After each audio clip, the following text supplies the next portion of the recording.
She walked out carrying a cardboard box while her coworkers stared at their shoes.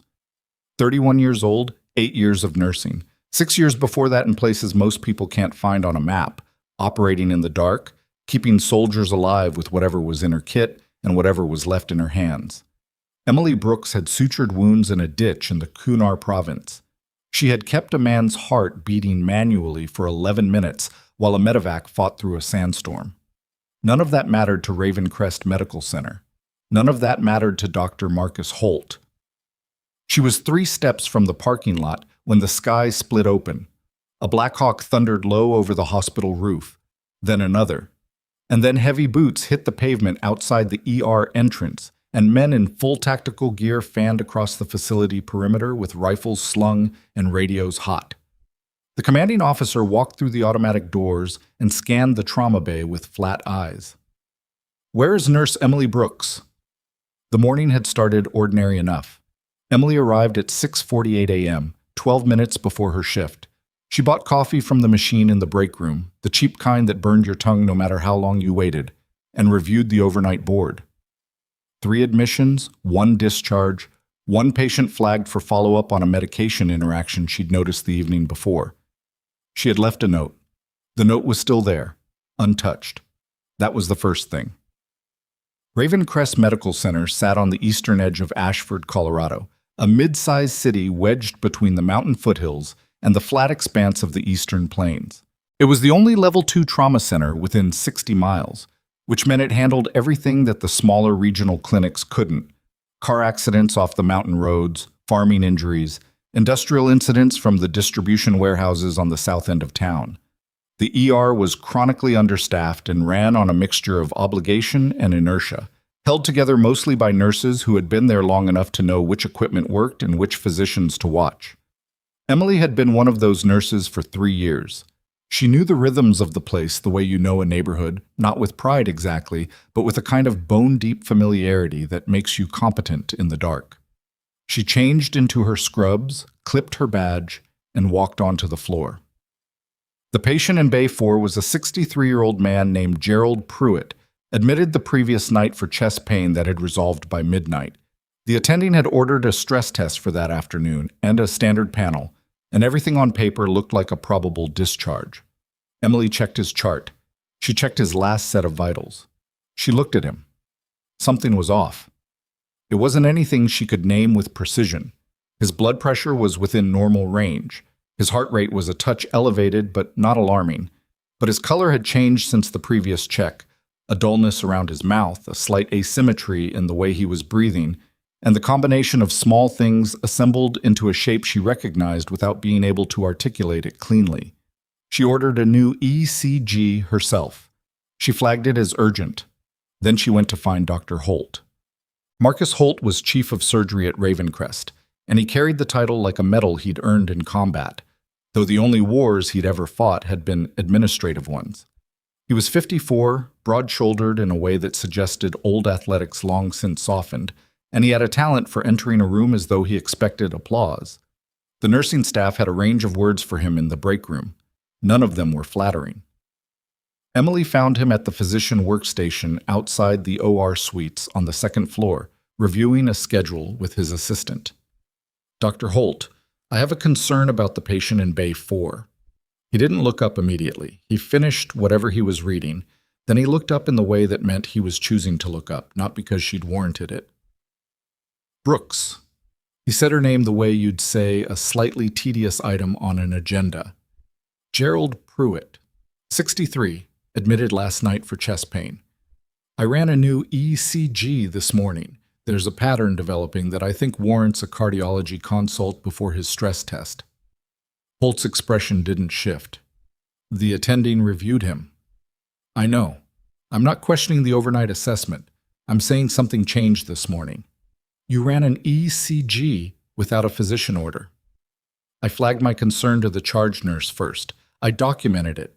The ECG is consistent with evolving ischemia, and I think, you think, he set down the schedule.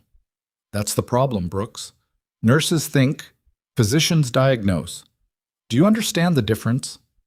She kept her voice level. "I understand the difference. I also understand what I'm looking at. What you're looking at, he said, and there was a patience in his tone that was more insulting than impatience would have been, is outside your scope. The patient has an order, follow it.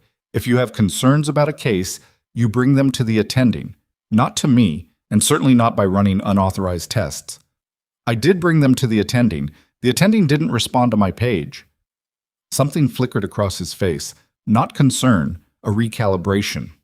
Then document it and move on. That's what you do. He picked up the schedule again. And don't run unauthorized tests on my floor. Emily stood there for one breath. 2. Then she turned and walked back downstairs. Out. The ECG sat in the system. She documented everything, the time of her observation, the vitals, the change in presentation, her attempt to reach the attending, her conversation with Holt. She wrote it the way she'd been trained to write in a different context years ago. Clear, factual, time-stamped, airtight. You document for the patient. You document because memory is not evidence. You document because one day it might be the only thing left. Then she went back to Bay 4 and sat with Gerald Pruitt for 5 minutes, talking about nothing in particular. Did he want the TV on? Did his wife know he was here? Had anyone offered him breakfast? He was a quiet man. Retired from something in logistics, he said. 2 grandchildren. He had a way of holding his left arm close to his chest that she didn't think he was aware of. Mr. Pruitt, she said, I flagged some concerns about your test results to the physicians this morning. I want you to know that if you feel any change, any chest tightness, shortness of breath, pain anywhere in your arm or jaw, you press that call button immediately. Don't wait. Don't decide it's probably nothing. He looked at her steadily. You worried about me? I just want you to know what to do. He nodded, slow. You've got good eyes, young lady. My wife says the same thing. She says doctors talk, but nurses see. Emily gave him a small, honest smile. Press the button. She left the bay. 45 minutes later, the monitor at the nurses' station triggered an alert. Gerald Pruitt was in V-TAC. Oh God.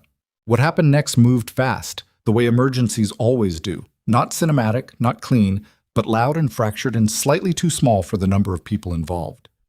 The crash cart came out. The code team responded.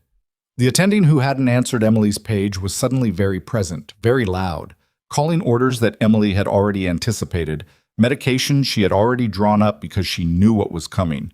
It took 19 minutes to stabilize him. Gerald Pruitt did not die. He went to the cath lab, where they found a 90% occlusion in his left anterior descending artery, a widowmaker blockage that would have killed him inside the hour if his heart hadn't declared itself first. Emily was still at the nurse's station when Holt appeared. She knew from the way he walked that this conversation was going to be about something other than the patient. My office, he said. Now. She followed him. The charge nurse, Diane Farley, watched from the hallway with an expression that was carefully empty, the kind of emptiness that meant she knew what was coming and had decided not to get in front of it. Holt's office had the particular neatness of a space maintained for impression rather than use. Diplomas behind glass. A golf trophy.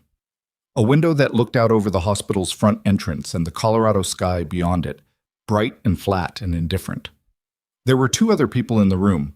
Renata Voss, the hospital's director of nursing, a woman in her 50s with short gray hair and a talent for institutional loyalty, and Gerald Fisk, from HR, who had the practiced neutral expression of a man whose job required him to deliver bad news and call it process.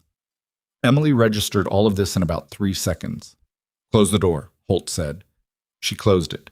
We're terminating your employment effective immediately. He said it the same way he'd said everything else to her that morning, not with anger, but with the particular flatness of someone who had decided in advance that the other person didn't merit real emotion. Repeated failure to follow physician directives, running unauthorized tests, creating disruption in the clinical environment. She looked at him. The patient survived because of the ECG I ran. The patient survived because of the cardiology team.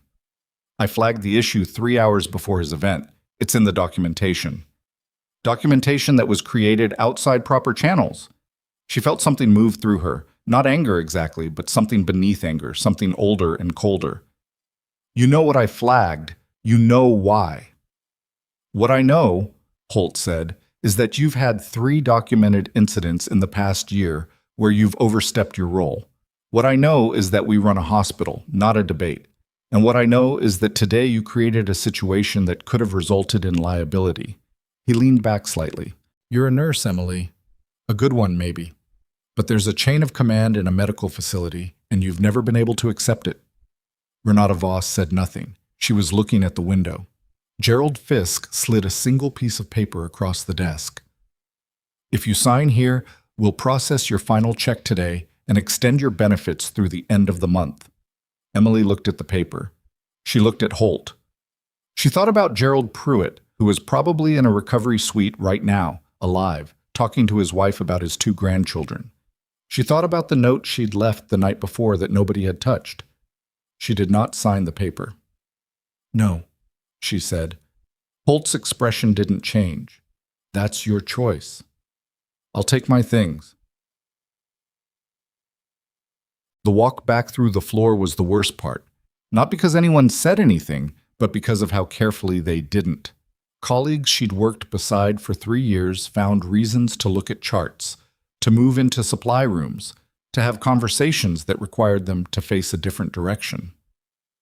Diane Farley stood at the station and watched Emily go to her locker with an expression that might have been apology or might have been relief that it wasn't her. Emily took the photo of her sister off the inside of her locker door, her spare stethoscope, a dog-eared clinical reference she'd been meaning to return to the break room, a chocolate bar she'd been saving for a particularly bad shift. She put it all in a cardboard box that she'd pulled from the recycling by the supply room. Diane appeared in the doorway. Emily? Don't. Emily's voice was even, not cruel, just finished. For what it's worth, I thought you were right about 4. I know you did. Emily closed her locker. She picked up the box. That's not worth much, Diane. She walked through the ER.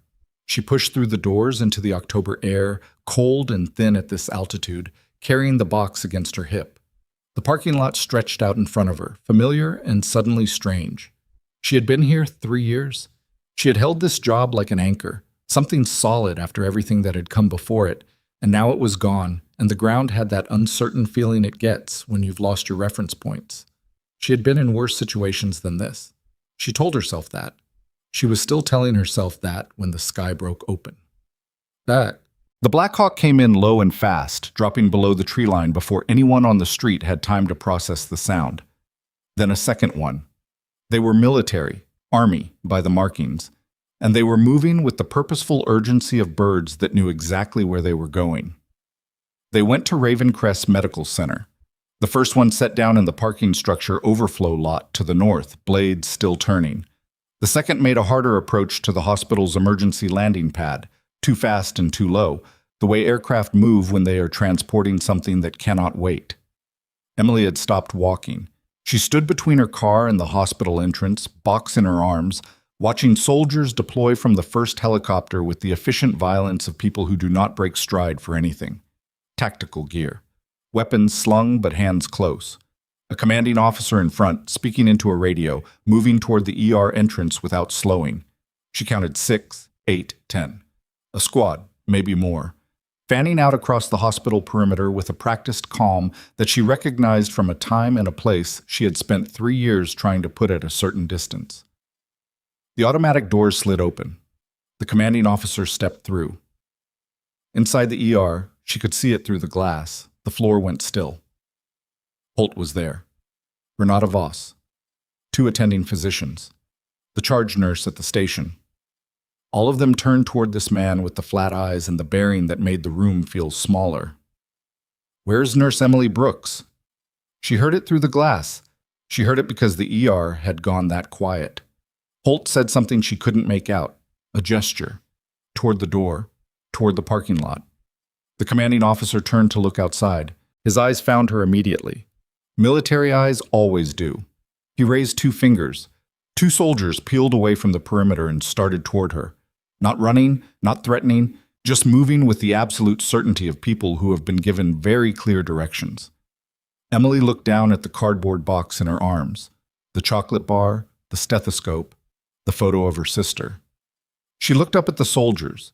She recognized the unit patch on the first man's sleeve before he reached her, a patch that meant something specific, something that belonged to a particular network of operations that most people had never heard of and that she had once been part of in a capacity that was not listed anywhere on her nursing resume. The soldier who reached her first was young, mid-20s maybe. He had the look of someone who had been in the field recently, the kind of tiredness that sleep doesn't fix. "Nurse Brooks," he said. It wasn't a question. "What happened?" she said, because she already understood that something had happened, that there was a reason for this, that the Blackhawks hadn't come for procedure. "We have a critical," he said, "in the second aircraft." "Who?" He glanced back toward the pad where the second helicopter was still on the ground, blades winding down, a medical team moving around it with the concentrated efficiency of a team managing someone who was barely there. "General Raymond Doss," he said. 4 stars. "He's asking for you." She looked at him. "Specifically," the soldier said. He asked specifically. Inside the hospital, through the glass, she could see Marcus Holt watching from the ER entrance. He had his arms crossed. Even at this distance, she could read the particular set of his shoulders, a confusion that was curdling into something else, something he hadn't organized yet. The second soldier reached them. "Ma'am, we need to move." Emily looked at the box in her arms for a moment. Then she set it on the hood of the nearest car, carefully, not with drama, and turned toward the hospital. "What's his status?" she said. "GSW to the lower chest, possible pneumothorax, BP was 70 over palp when we loaded him. He's been stable but degrading." "How long ago was he hit?" 53 minutes. She was already calculating. She was already somewhere else entirely. Not in this parking lot, not in this town, not in the aftermath of a cardboard box and a signed termination paper. She was in the narrow, focused place she had learned to find in the Kunar province, in a medevac bay, in any one of a dozen situations where the math of medicine did not pause for anyone's feelings. "Get me ahead of him," she said. "I need to see the bay before they bring him in." The soldier nodded and started moving. She walked back through the ER doors she had just walked out of. Marcus Holt was standing 10 feet inside the entrance, and he saw her coming. His face was doing something she had never seen it do before. It was uncertain. The certainty he wore like a second skin had developed a crack, and through it something raw and unsteady was leaking out. She looked at him once. A single, even look, nothing in it that she needed to perform. Then she walked past him toward the trauma bay, and the 2 soldiers flanked her, and the commanding officer fell into step behind, and the ER, which had been a place where she had spent 3 years being overlooked, went completely, entirely silent. Somewhere behind her, through the glass of the entrance, a Blackhawk's engines began to spool back up. The second stretcher was being unloaded from the landing pad. Raymond Doss, 4 stars, 61 years old, a man who had commanded operations on 3 continents, was being wheeled toward the hospital where his life would be decided in the next 20 minutes. And the only person he'd asked for was already inside, already gloved, already calling for blood type and a chest tube setup and the specific equipment she needed, her voice carrying through the trauma bay with the unhurried authority of someone who had never, not once in her life, needed a title to know what she was doing. The trauma bay at Ravencrest had 6 beds, 2 crash carts, 1 functioning overhead light that buzzed when the temperature dropped, and right now it had Emily Brooks standing at the head of Bay 1 with a chest tube kit open in front of her in a room full of physicians who didn't know what to do with her. Dr. Priya Nath, the trauma attending on duty, was a competent physician under normal conditions. This was not a normal condition. She had stepped forward when the soldiers brought the stretcher through, introduced herself by title, and the commanding officer, a colonel named Garrett Wills, had looked past her shoulder at Emily and said simply, "She's running the room." That had been 40 seconds ago, and Nath was still standing slightly to the left, neither in nor out, holding her position the way people do when they haven't decided yet whether to be offended or terrified. The rest of the trauma team was doing the same math. Emily ignored all of it. "Someone tell me his last pressure," she said. Not loud. She didn't need to be loud in a room this size.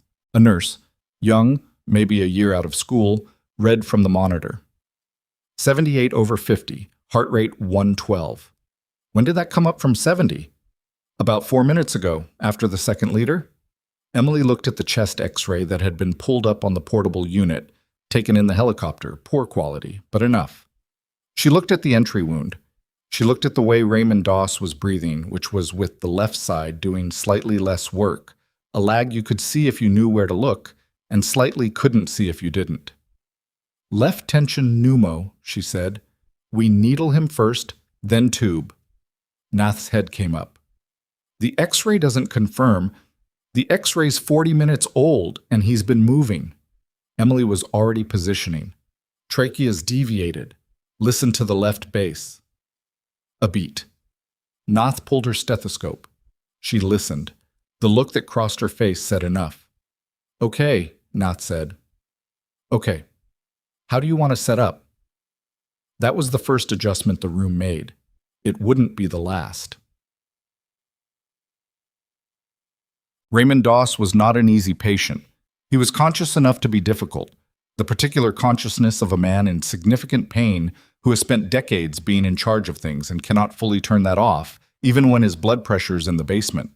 He tried to push Emily's hand away when she palpated his chest, and she let him try once, and then she put her forearm across his wrist with a firmness that was not rough, but was entirely non-negotiable. General, she said, you need to stop moving. He looked at her. His eyes were the kind of pale gray that could be cold or could be calculating depending on context. Right now, they were both. Brooks, he said. His voice was rougher than she remembered it, worn down by whatever the last few hours had been. You cut your hair. Needle now, conversation after. Something moved across his face that might have been the ghost of a smile. He stopped pushing. She decompressed the tension pneumothorax with a 14-gauge needle at the second intercostal space, mid-clavicular line, and the hiss of released pressure was audible to everyone in the room. His oxygen saturation, which had been reading 89%, began to climb. The young nurse at the monitor said, 93, and then, 30 seconds later, 96. And the collective tension in the trauma bay dropped 1 degree, though it did not disappear. Tube, Emily said. She placed the chest tube with the careful speed of someone who has done it in worse conditions than this, in the dark, in the dust, with a patient who was more critically compromised than this one, and no monitor and no nursing support, and nothing but what was in her pack and what was in her hands. The fluid that drained was bloody, but not arterial. She watched the color, the rate. Not your aorta, she said, mostly to herself. What? Doss said. Good news. You're not bleeding from the aorta. Is that what you lead with? I lead with facts. She taped the tube and straightened. You've got a hemopneumo. The lung's going to reinflate. We need to talk about the trajectory of the round and whether you need a surgeon to look at your diaphragm. How bad? Ask me in 20 minutes. He watched her move to the monitor, pull the waveform, call for a repeat pressure. She could feel him watching. She had felt him watching before, in different circumstances, in a different country, in a place where the ambient sound was not the buzz of a fluorescent light, but the distant percussion of things blowing up. You're angry, he said. I'm working. Same thing with you, always. She didn't answer that. The repeat pressure was 89/60. Better. Not good, but better, and trending in a direction she could work with. She ordered a second unit of packed red cells and a massive transfusion protocol on standby, and she stood at the bedside going through a systematic assessment the way she'd been trained. Not the nursing school version, not the civilian trauma protocol, but the field version, the one that accounts for mechanism and environment and the particular ways that damage conceals itself. She found the secondary concern when she palpated his abdomen. It was subtle, a slight rigidity in the left upper quadrant that hadn't been listed in any of the helicopter handoff notes, which told her either they'd missed it or it had developed in transit. Either was possible. Does this hurt?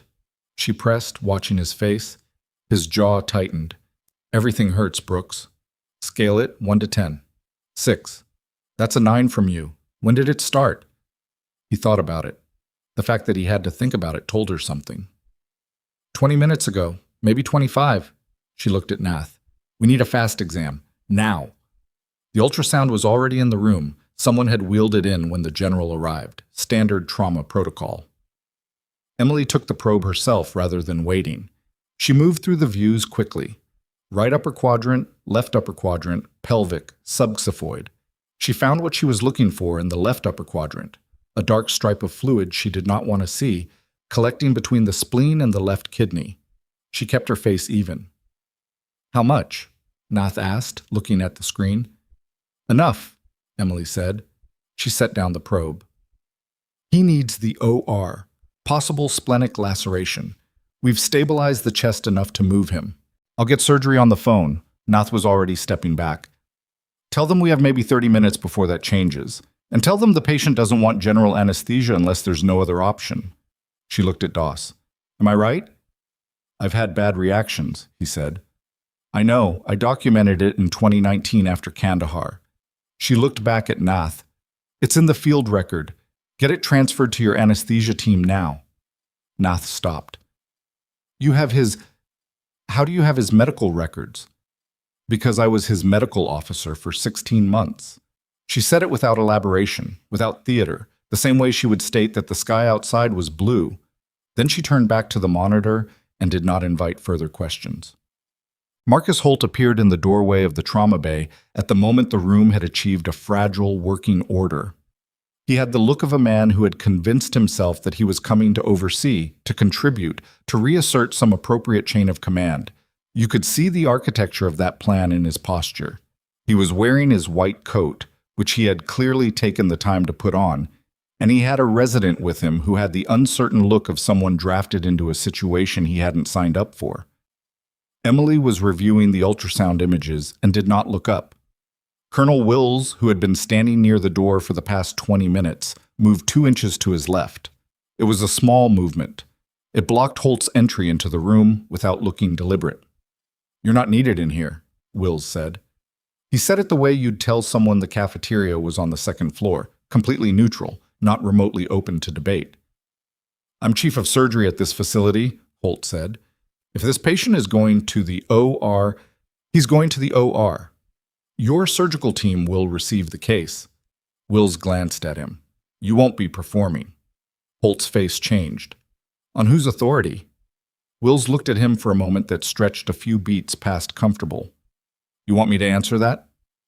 Something in Holt recalibrated. The certainty that had propelled him down the hallway in his white coat had found an obstacle it couldn't simply talk past, and his system was running the calculation on what to do with that. He looked past Wills at Emily, who was still reviewing imaging, still not looking at him. "She's not a physician," he said. "Not to Wills. To the room." Emily looked up then. She didn't say anything for a moment. She had learned a long time ago that some silences carry more weight than anything you'd put into them.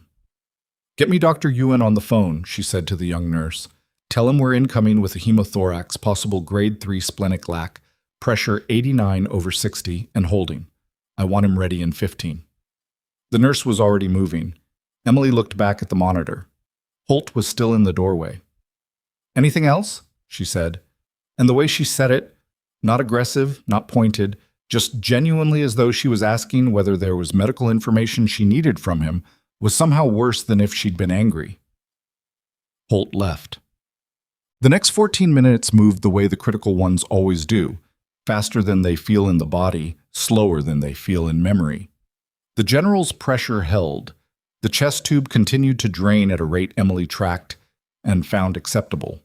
She briefed the OR team by phone while simultaneously monitoring the fast views she'd saved and directing the nursing staff through the preparation sequence. The young nurse, her name tag said Keisha, was fast and correct and had the instinct to anticipate the next step, and Emily told her so once, briefly, between 2 other things. "You're good at this," Emily said. Keisha blinked like she hadn't expected it. "Thank you. Don't flinch when surgeons get loud. They do it when they're scared." Is that generally true?" "Mostly." Emily handed her the tube monitoring log. "Keep that going. Mark any output over 10 mils in 5 minutes. They moved the general at minute 17. The corridor between the trauma bay and the OR suites was 140 feet, and Emily walked the whole length of it beside the stretcher, one hand on the rail, watching his face and his monitor and the drainage chamber with the trained patience of someone who has learned that the window between stable and not is smaller than people think. Doss's hand found her wrist somewhere in the middle of that corridor, not grabbing, just resting there briefly, the way people touch something to confirm it's real. "I heard what they did," he said. "This morning." She didn't answer immediately. They were almost at the OR suite doors. "That's not a conversation for right now," she said. "It is for me." She looked at him. His color was better than it had been 40 minutes ago, but worse than it should be. He was 61 years old and he had been shot, and he had been flown at speed to a city he didn't live in, and he was using what focus he had left to say something to her. "I shouldn't have let you go," he said. "When you left the unit, I should have said something. You had a command to run, and you had a career that deserved better than—" He stopped, breathed. "Better than this." The OR doors came up. The surgical team was on the other side. "Stay alive," Emily said. "We'll argue about the rest later." Something crossed his face. Recognition. Something older than gratitude. Then the doors opened and the surgical team came out and took the stretcher, and Emily stopped walking, and she stood in the corridor while Raymond Doss disappeared through the OR doors. She stood there for a moment with her hands at her sides. Then she turned around and walked back toward the trauma bay. Colonel Wills was waiting for her in the corridor outside Bay 1. He had his hands clasped behind his back, and the particular stillness of a man who has learned to be patient in situations far more demanding than a hospital hallway. "He'll make it?" Wills asked. "If the LAC is what I think it is, yes. If it's worse—" She left it there. "Your surgical team is good. We transferred all his field records." Wills nodded slowly. Then, "I need to brief you on something." "The operation?" "What happened after?" He glanced down the corridor. There were 2 soldiers positioned at the far end, one at the near, all of them maintaining a perimeter that had made the hospital's security staff deeply uncomfortable. "Not here. There's a family consultation room, 2 doors down." He followed her in. She turned on the light, fluorescent, ugly, and stood by the window that looked out over the parking lot while he closed the door. "The operation ran into complications," he said. "There was a leak. Someone outside the unit had operational details they shouldn't have had. We lost 3 men before we could abort." He paused. "The general was hit covering the extraction." Emily processed that. "You're looking for the leak." "We already found it." His voice hadn't changed in register, but something behind it had hardened. "What we're still building is the full picture.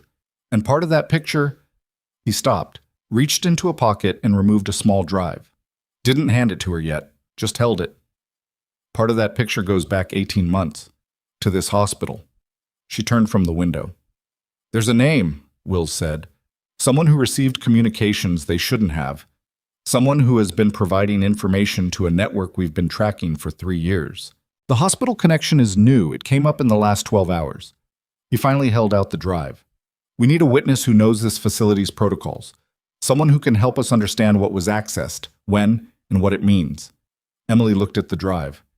"You're not asking me to treat anyone," she said. "No. You're asking me to help build a case. I'm asking you to look at something and tell me what you see. Same thing you've always done." He set the drive on the table between them when she didn't take it. "Nobody's ordering you. You were—" He acknowledged this with a slight pause. "You were removed from this facility this morning." She looked at the drive for a moment. "Whose name is it?" she said. Wills looked at her steadily. "You know the answer." She did. She had suspected it before he'd finished his first sentence, the way you suspect things you've been unconsciously assembling for a long time. Pieces that didn't quite line up, behaviors that didn't fully explain themselves. A pattern too consistent to be coincidence. She picked up the drive. Outside, down the corridor, she heard a door open, and then the unmistakable sound of Holt's voice, raised, talking to someone on his phone. His tone was urgent in a way that had nothing to do with medicine. And then, as she listened, the register changed, lower, faster, the particular cadence of a man trying to control something that was already beginning to move beyond his reach. Wills heard it too. He looked at Emily with the flat, certain eyes of a man who had learned not to move too fast in the moments before things broke open. "Is there a second exit from this room?" he said. "Yes," Emily said, "behind the supply cabinet." It was a door that most staff had forgotten existed, a remnant of an older floor plan, used now primarily by housekeeping to avoid the main corridor during peak hours.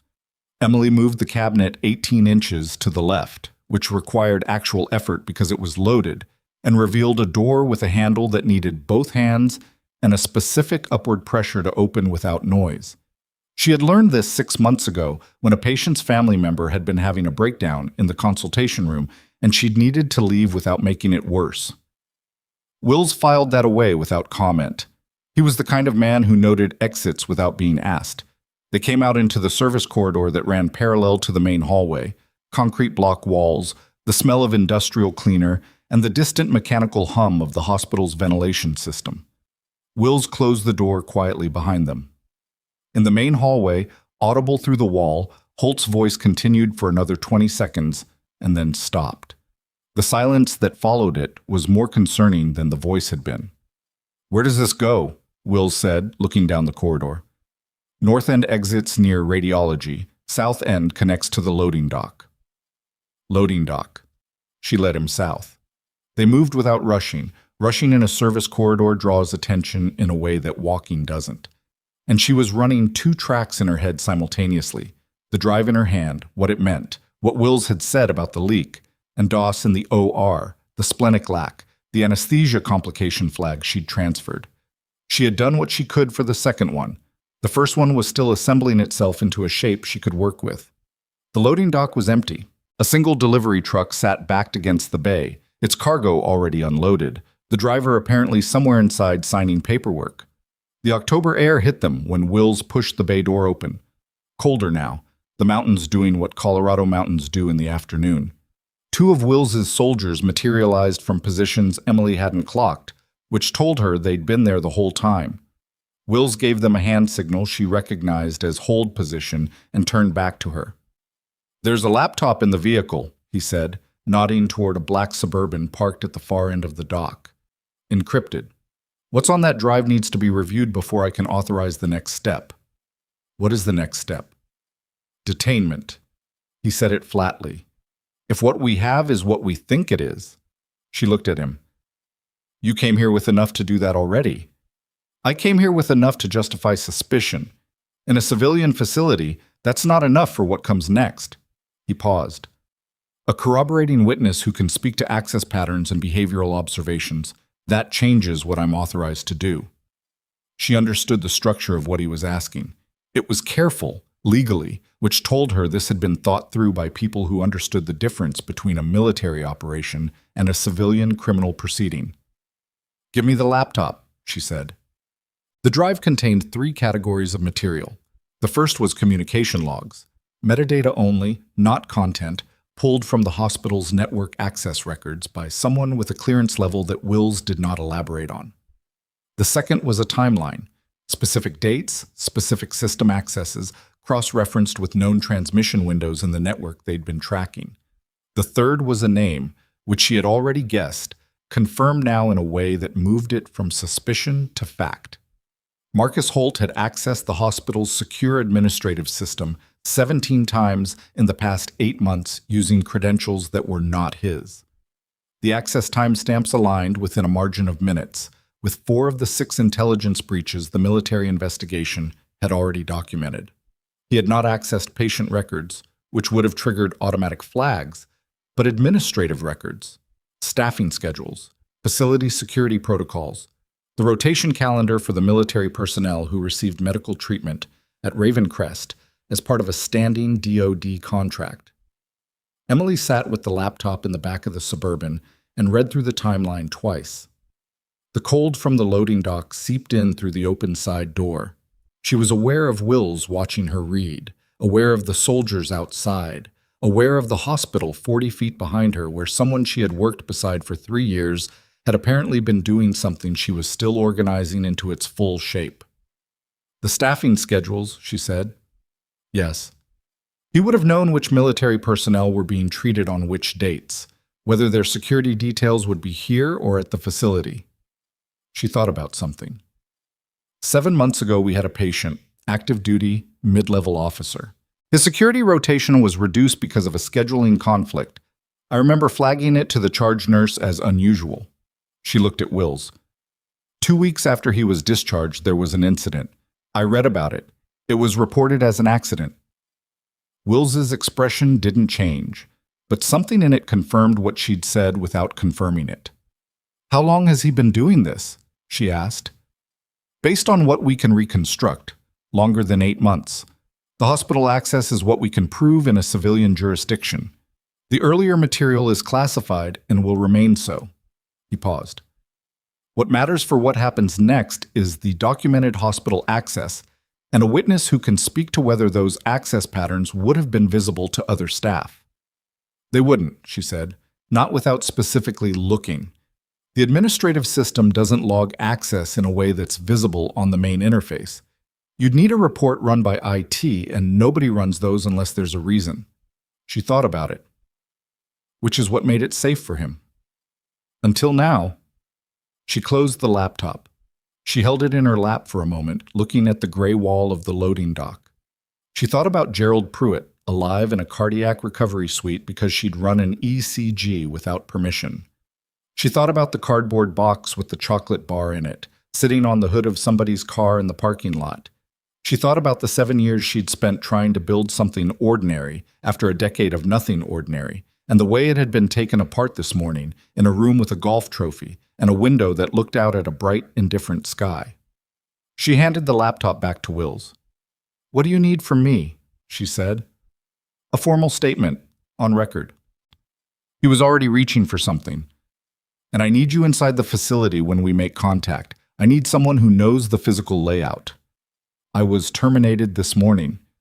You've been operating in this facility for the past 2 hours at the request of the United States Army." He looked at her steadily. "Your termination is a personnel matter. It has no bearing on what you're authorized to do right now." She got out of the Suburban. That's it. They went back in through the loading dock.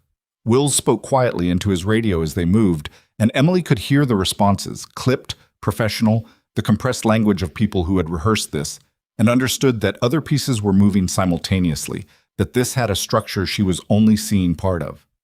She found Keisha at the nurse's station in the main ER, still logging output from the chest tube that had gone to the OR with DOS. "How are we looking?" Emily said. Keisha glanced up. Something in her face adjusted, a slight uncertainty, not unfriendly, about what Emily's role was now. "OR called 9 minutes ago. They're in. Dr. Yuen said the ILAC is grade 2. He thinks they can manage it without resection." That was better than Emily had projected. "Good. Will he? If Yuen is saying grade 2, he'll come out of it." She said it with enough confidence to be useful without being a promise she couldn't keep. "Keep logging. If OR calls again, I want to know." "Are you?" Keisha stopped, started again.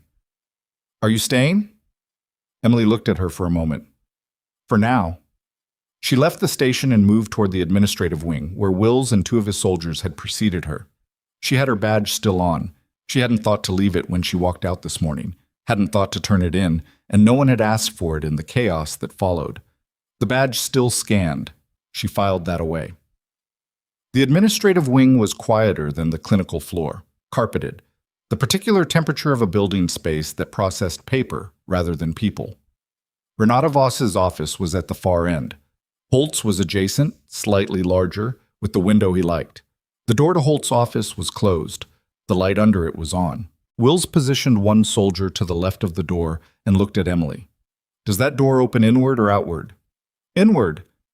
He nodded. Then he knocked. 3 professional raps, the kind that are not a question. A beat of silence.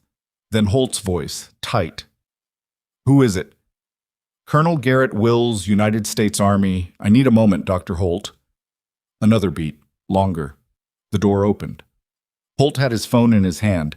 He had clearly been on it, or had just ended a call. His white coat was still on. He took in Wills, the soldiers, and Emily in a sequence that lasted less than 2 seconds, and in that sequence Emily watched something in his face make a decision, and then abandon it. "I don't know what this is," he said. "I'd like to speak with you about your access to the hospital's administrative system." Wills was already moving into the room, not pushing, but making it clear that the doorway was no longer a useful position. Specifically, access conducted using credentials belonging to the late Dr. Alan Marsh. Holt's mouth tightened. "I have no idea what you're referring to." "Dr. Marsh passed away 14 months ago. His credentials weren't deactivated for 11 weeks after his death, a gap in your IT department's protocol. During that window, those credentials were used to access restricted administrative records on 9 separate occasions." Will set his hands behind his back. After the credentials were formally deactivated, they were reactivated from inside the facility's IT infrastructure and used 8 more times. The room held very still. "I want legal representation," Holt said. "That's your right." Wills reached into his jacket. "I also have a federal warrant, Dr. Holt, which I'll be executing whether or not your attorney is present." It did not go cleanly. Clean was not a word that applied to what happened in the next 40 minutes. Holt did not become violent. He was too controlled for that, or too calculating, the kind of man who has always navigated trouble by managing perception rather than by doing anything overt. But he cycled through 3 different versions of his story in the first 10 minutes. He didn't know what they were talking about. He may have used Marsh's credentials once, by accident, years ago, for something administrative that had nothing to do with anything. He had been told by someone in IT that the access was cleared and documented. Each version contradicted the last in at least one detail, which is the particular pattern of improvisation under pressure. You don't manufacture a story so much as assemble it in real time from whatever materials are closest. Wills recorded all of it. Emily was positioned near the door. She was not part of the interrogation. That wasn't her role, and she understood the boundaries of it. But she was watching, and what she was watching most was not Holt, but the phone he'd set face down on his desk when he opened the door. She had seen the screen briefly when the door swung open. The call he'd ended, or that she'd assumed he'd ended, had actually still been active, connected, running. She moved to Wills's side and spoke quietly near his ear. Wills looked at the phone. He looked at Holt. Something shifted in his expression, and he raised 2 fingers to the soldier nearest the desk. The soldier picked up the phone. The call had run for 11 minutes and 43 seconds.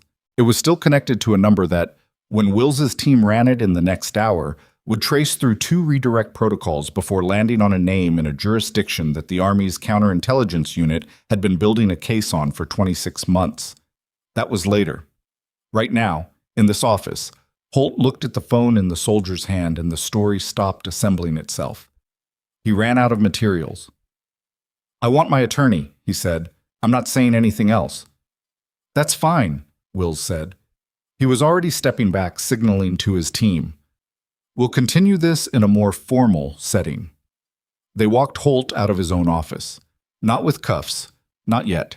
Not in the hallway of a hospital where it would have created a scene that complicated things, but with the unmistakable geometry of 2 soldiers flanking him and a third behind, and the direction of travel was not back toward the clinical floor. Emily watched him go down the administrative hallway. He didn't look at her. She thought he would. She had expected it. Some version of the look that people give when they want to assign blame, when they need somewhere to put the feeling of being caught. But he didn't. He kept his eyes forward and his chin level and walked with the rigid composure of a man who had decided, in whatever was left of his strategic capacity, that looking at her was the last concession he was willing to make. She watched him until he turned the corner. Then she turned and walked back toward the clinical floor. The hospital had tilted on its axis. You could feel it in the way people moved, the nurses at the station with their heads slightly angled toward the administrative wing, voices lower than usual, the particular atmospheric shift of a workplace where something has happened that nobody has been formally told about, but everyone knows. 2 of Holt's residents were standing in the corridor near the physician workroom with the uncertain look of people whose organizing structure has just been escorted out of the building.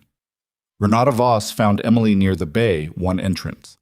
Voss looked the way that people look after a significant portion of their world has reorganized in an afternoon, pulled at the edges, working to maintain composure by maintaining stillness.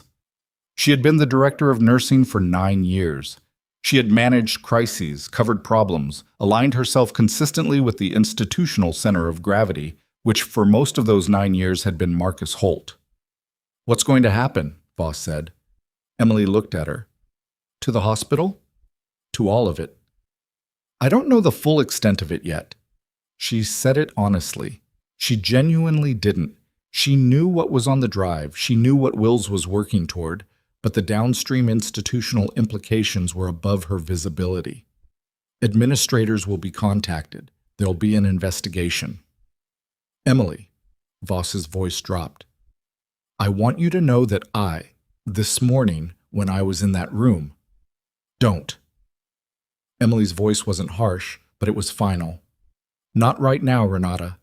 Voss pressed her lips together and nodded, once, and that was the whole conversation. The OR called at the 3-hour mark. Ewan's resident relayed that General Doss was in recovery, stable, the laceration repaired, blood loss managed, and that the anesthesia team had successfully navigated the complication flag she'd transferred from the field records. He would be in recovery for at least 2 hours before he could receive visitors or be moved. Emily stood at the nurse's station and processed this. Keisha, who had been at her elbow for most of the afternoon, let out a breath that she'd apparently been holding for some time. "He's going to be okay." "Yeah. Because of you." Emily didn't answer that, not because she disagreed with the causation, but because the sentence had a completeness to it that felt premature. There were still things moving. The drive. Wills and his team and whatever was happening in the federal jurisdiction that the phone call had opened up. The investigation that would have to examine every access log, every breach, every name that appeared in the communication records.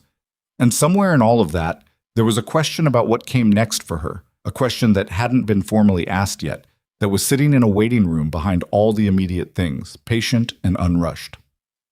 She was reviewing Doss's medication list from the field records when Wills reappeared. He came from the direction of the main entrance, not the administrative wing, which told her he'd been outside. His expression was the same as it always was, flat, professional, the face of a man who has learned to carry information without leaking it, but there was a particular quality of stillness around him that she recognized as the aftermath of something significant. "The phone call," she said before he spoke. 14 minutes, he said. "He was on with someone we've been trying to locate for 2 years. The call went long enough to triangulate." He paused. "My counterpart in Denver is coordinating now. There'll be federal arrest tonight. Not here.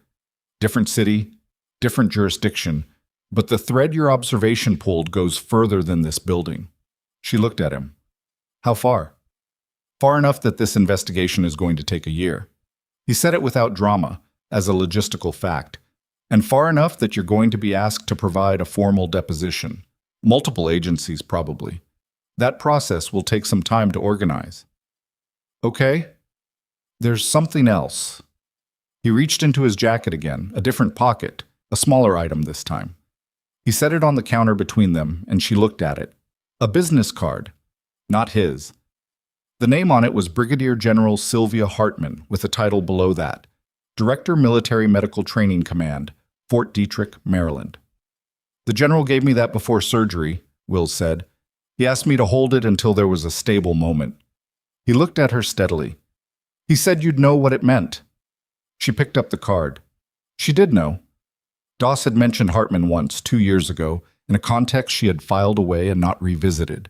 A conversation about a restructuring initiative for military medical training, about the gap between battlefield medicine and civilian emergency practice, about the kind of person it would take to bridge the two. At the time, she'd been in the middle of transitioning out of service and hadn't given it the weight it deserved. She turned the card over. On the back, in Doss's handwriting, slanted, hurried, written in a pre-op bay before anesthesia, were 4 words. "Call her, I vouched."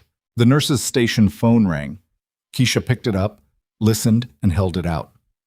"Dr. Ewan, he wants to talk to whoever managed the pre-op workup." Emily set the card in her pocket and took the phone.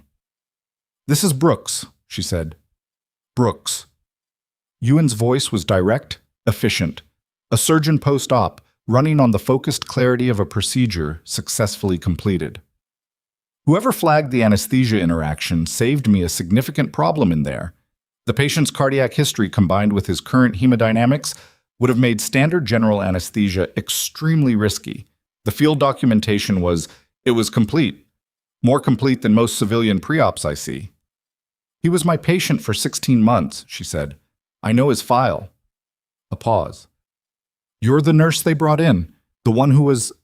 He stopped. Yes. Another pause. When he spoke again, something in his register had changed. Not apology exactly, but the adjustment of a person updating information. The grade 2 LAC was exactly where you projected from the FAST. Repaired clean. He'll need 6 to 8 weeks recovery, but there's no reason he won't return to full function. Thank you for the call. Thank you for the prep. He paused one more time. For what it's worth, the work you did in that bay this afternoon. I saw the logs, the needle decompression timing, the tube placement, the way you managed the blood products. That wasn't nursing level care. She thought about saying something to that. Instead, she said, take good care of him, and handed the phone back to Keisha. Shab. By early evening, the hospital had settled into a different kind of tension. Not the acute adrenaline of the afternoon, but the slower, more complicated anxiety of an institution that understands something fundamental has changed and doesn't know yet what the new shape will be. Holt's absence from the floor was formal now.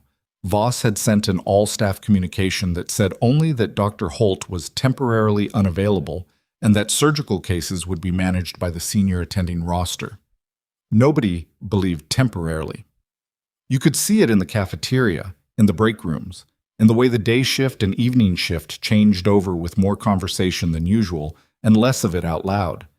Emily had given her formal statement to Wills's team in the family consultation room, the same room they'd started from, the cabinet still shifted, the secondary door still unlocked. The process took 90 minutes and covered 3 years of behavioral observations, specific incidents she had documented in her own records, the meeting that morning where she'd been terminated, and the timeline of Gerald Pruitt's case, which the investigators noted carefully because it established a pattern of Holt suppressing clinical challenges to his authority. When it was done, she felt hollowed out in the specific way that telling the truth about a large and complicated thing leaves you. Not relieved exactly, but lighter in a way that felt unfamiliar. She was in the corridor outside the consultation room, putting on her jacket, when the sound reached her from the direction of the main entrance. Multiple voices, the particular acoustics of a disruption entering through the front doors. She turned. 3 men she didn't recognize were moving through the lobby with the directional certainty of people who had been here before or had been briefed on the layout. They were in civilian clothes, good suits, the kind of unobtrusive professional attire that signals federal rather than corporate, and they were accompanied by 2 of Wills's soldiers and a woman Emily had not seen before, 40s, close-cropped hair, carrying a case that had the weight of a recording device in it. Behind them, already at the main desk, a hospital administrator Emily recognized as Gerald Fisk, the same HR representative who had slid the termination paper across Holt's desk that morning, was standing with a face the color of old paper, speaking into a phone with the rapid, disorganized energy of someone who had just been told something they needed 30 minutes to process and had been given 90 seconds. One of the suited men looked at Fisk and said something, and Fisk lowered the phone. Wills appeared at Emily's shoulder. The hospital's board of directors has been notified, he said. Federal investigators will be going through administrative records tonight. All of them. Employment decisions, complaint files, incident logs going back 5 years. She looked at Fisk, who was now being escorted by the second suited man toward the administrative wing. He was in the room this morning, she said, when they fired me. I know. Wills watched the progression toward the administrative wing. His name came up in the communication records in a different context. We're still building that piece. She hadn't expected that. She had understood Fisk as a functionary, someone who processed decisions others made, who had been in that room as process rather than as participant. But functions, she was learning, were not neutral. Being the mechanism by which something happens is a form of being part of it.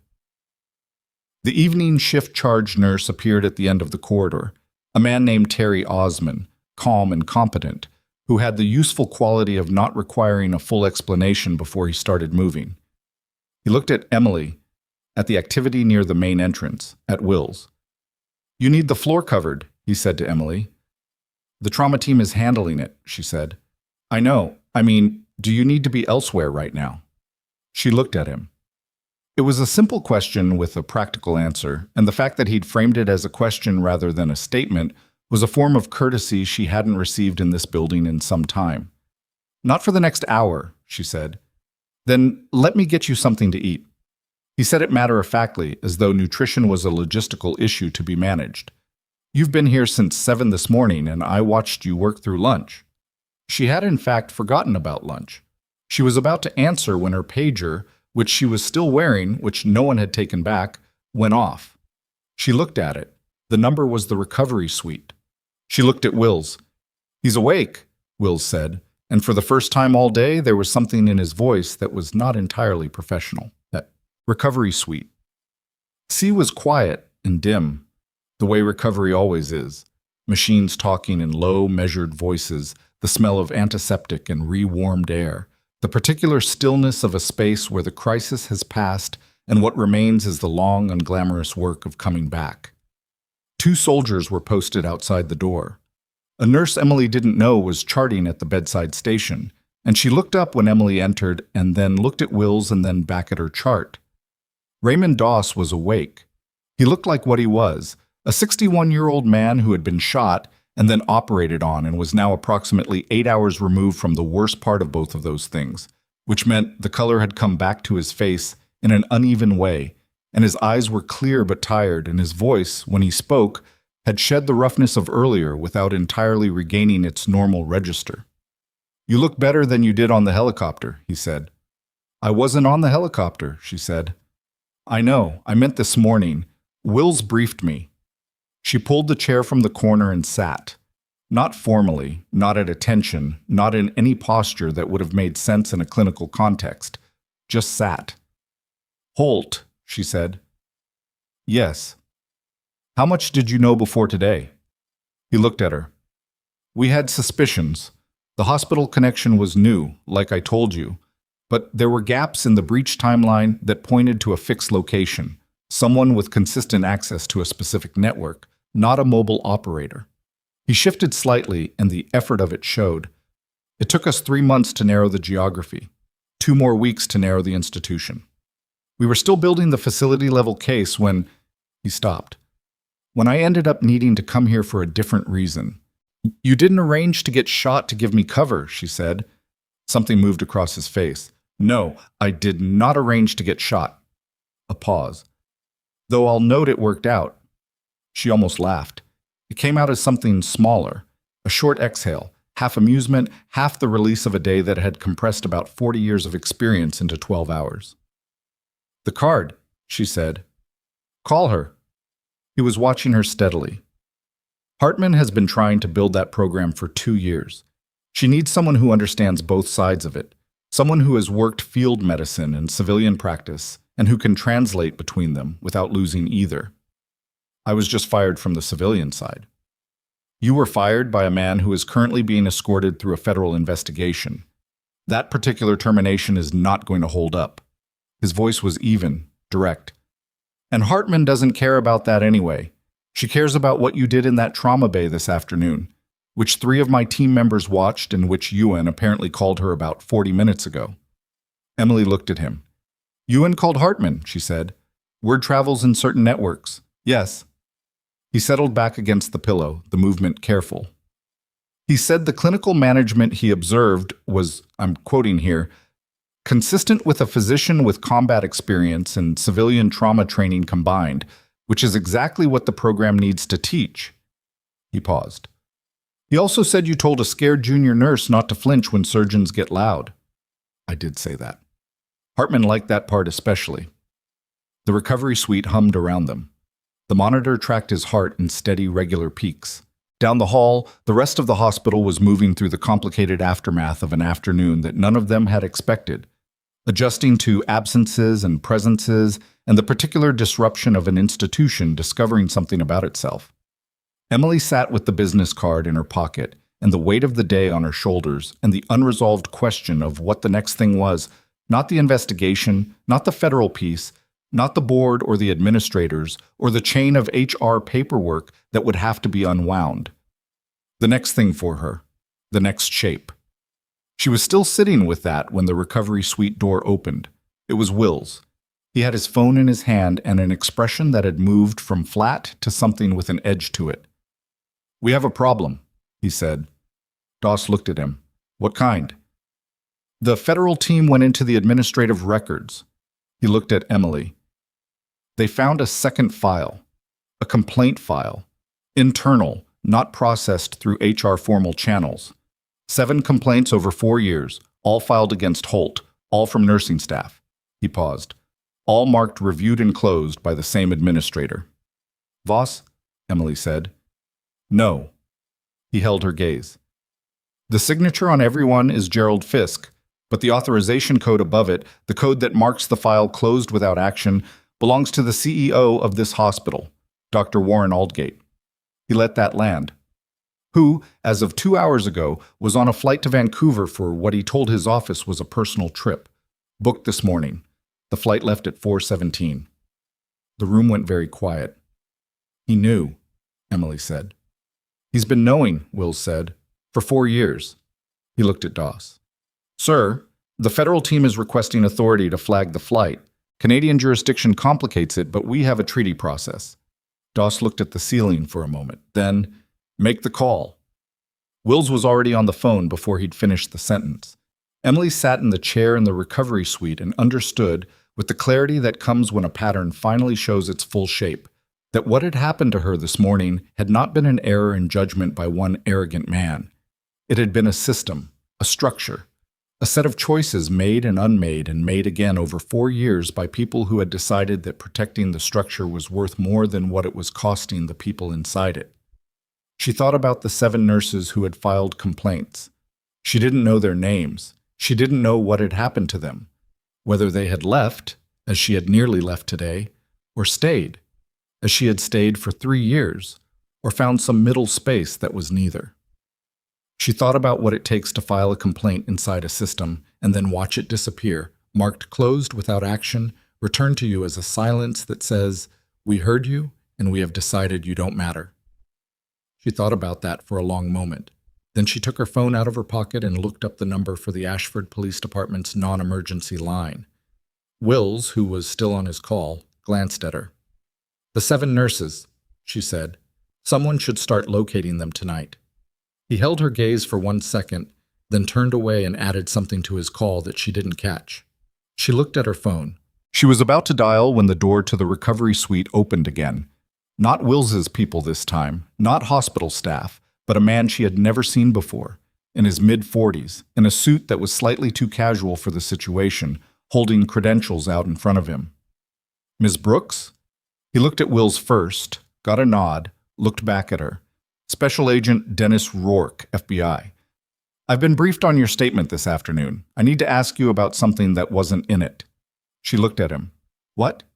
He glanced at Doss, who was watching from the bed with the alert stillness of a man conserving energy for what mattered. "We pulled Holt's financial records an hour ago," Rourke said. "Standard procedure when we open a federal file." He paused. "There are 11 transactions over the past 3 years that we can't account for through normal channels. Deposits, not large individually, but the total is significant." Another pause. "What we can account for is the timing. Every transaction occurred within 72 hours of a documented complaint being filed against him by hospital staff." The room held still. "Someone was paying him," Emily said, "or he was being reimbursed." Rourke's voice was careful. "For something. We don't know for what yet. But the timing relative to the complaints—" He stopped, looked at her. "Ms. Brooks, did you file a formal internal complaint against Dr. Holt?" She thought back. She thought about the note she'd left, the pages she'd sent, the conversation in his office when she'd raised the issue about Mr. Pruitt. She thought about the documentation she'd put in the system over 3 years, careful, time-stamped, airtight. "No," she said. "I documented. I didn't file."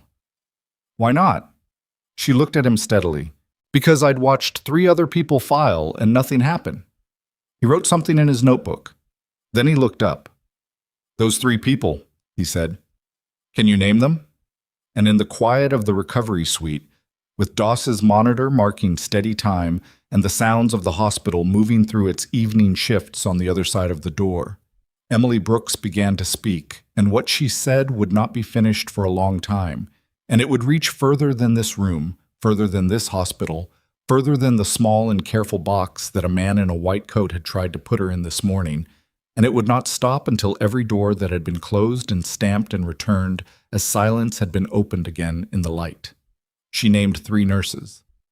Then a 4th came to her while she was speaking, and then a 5th.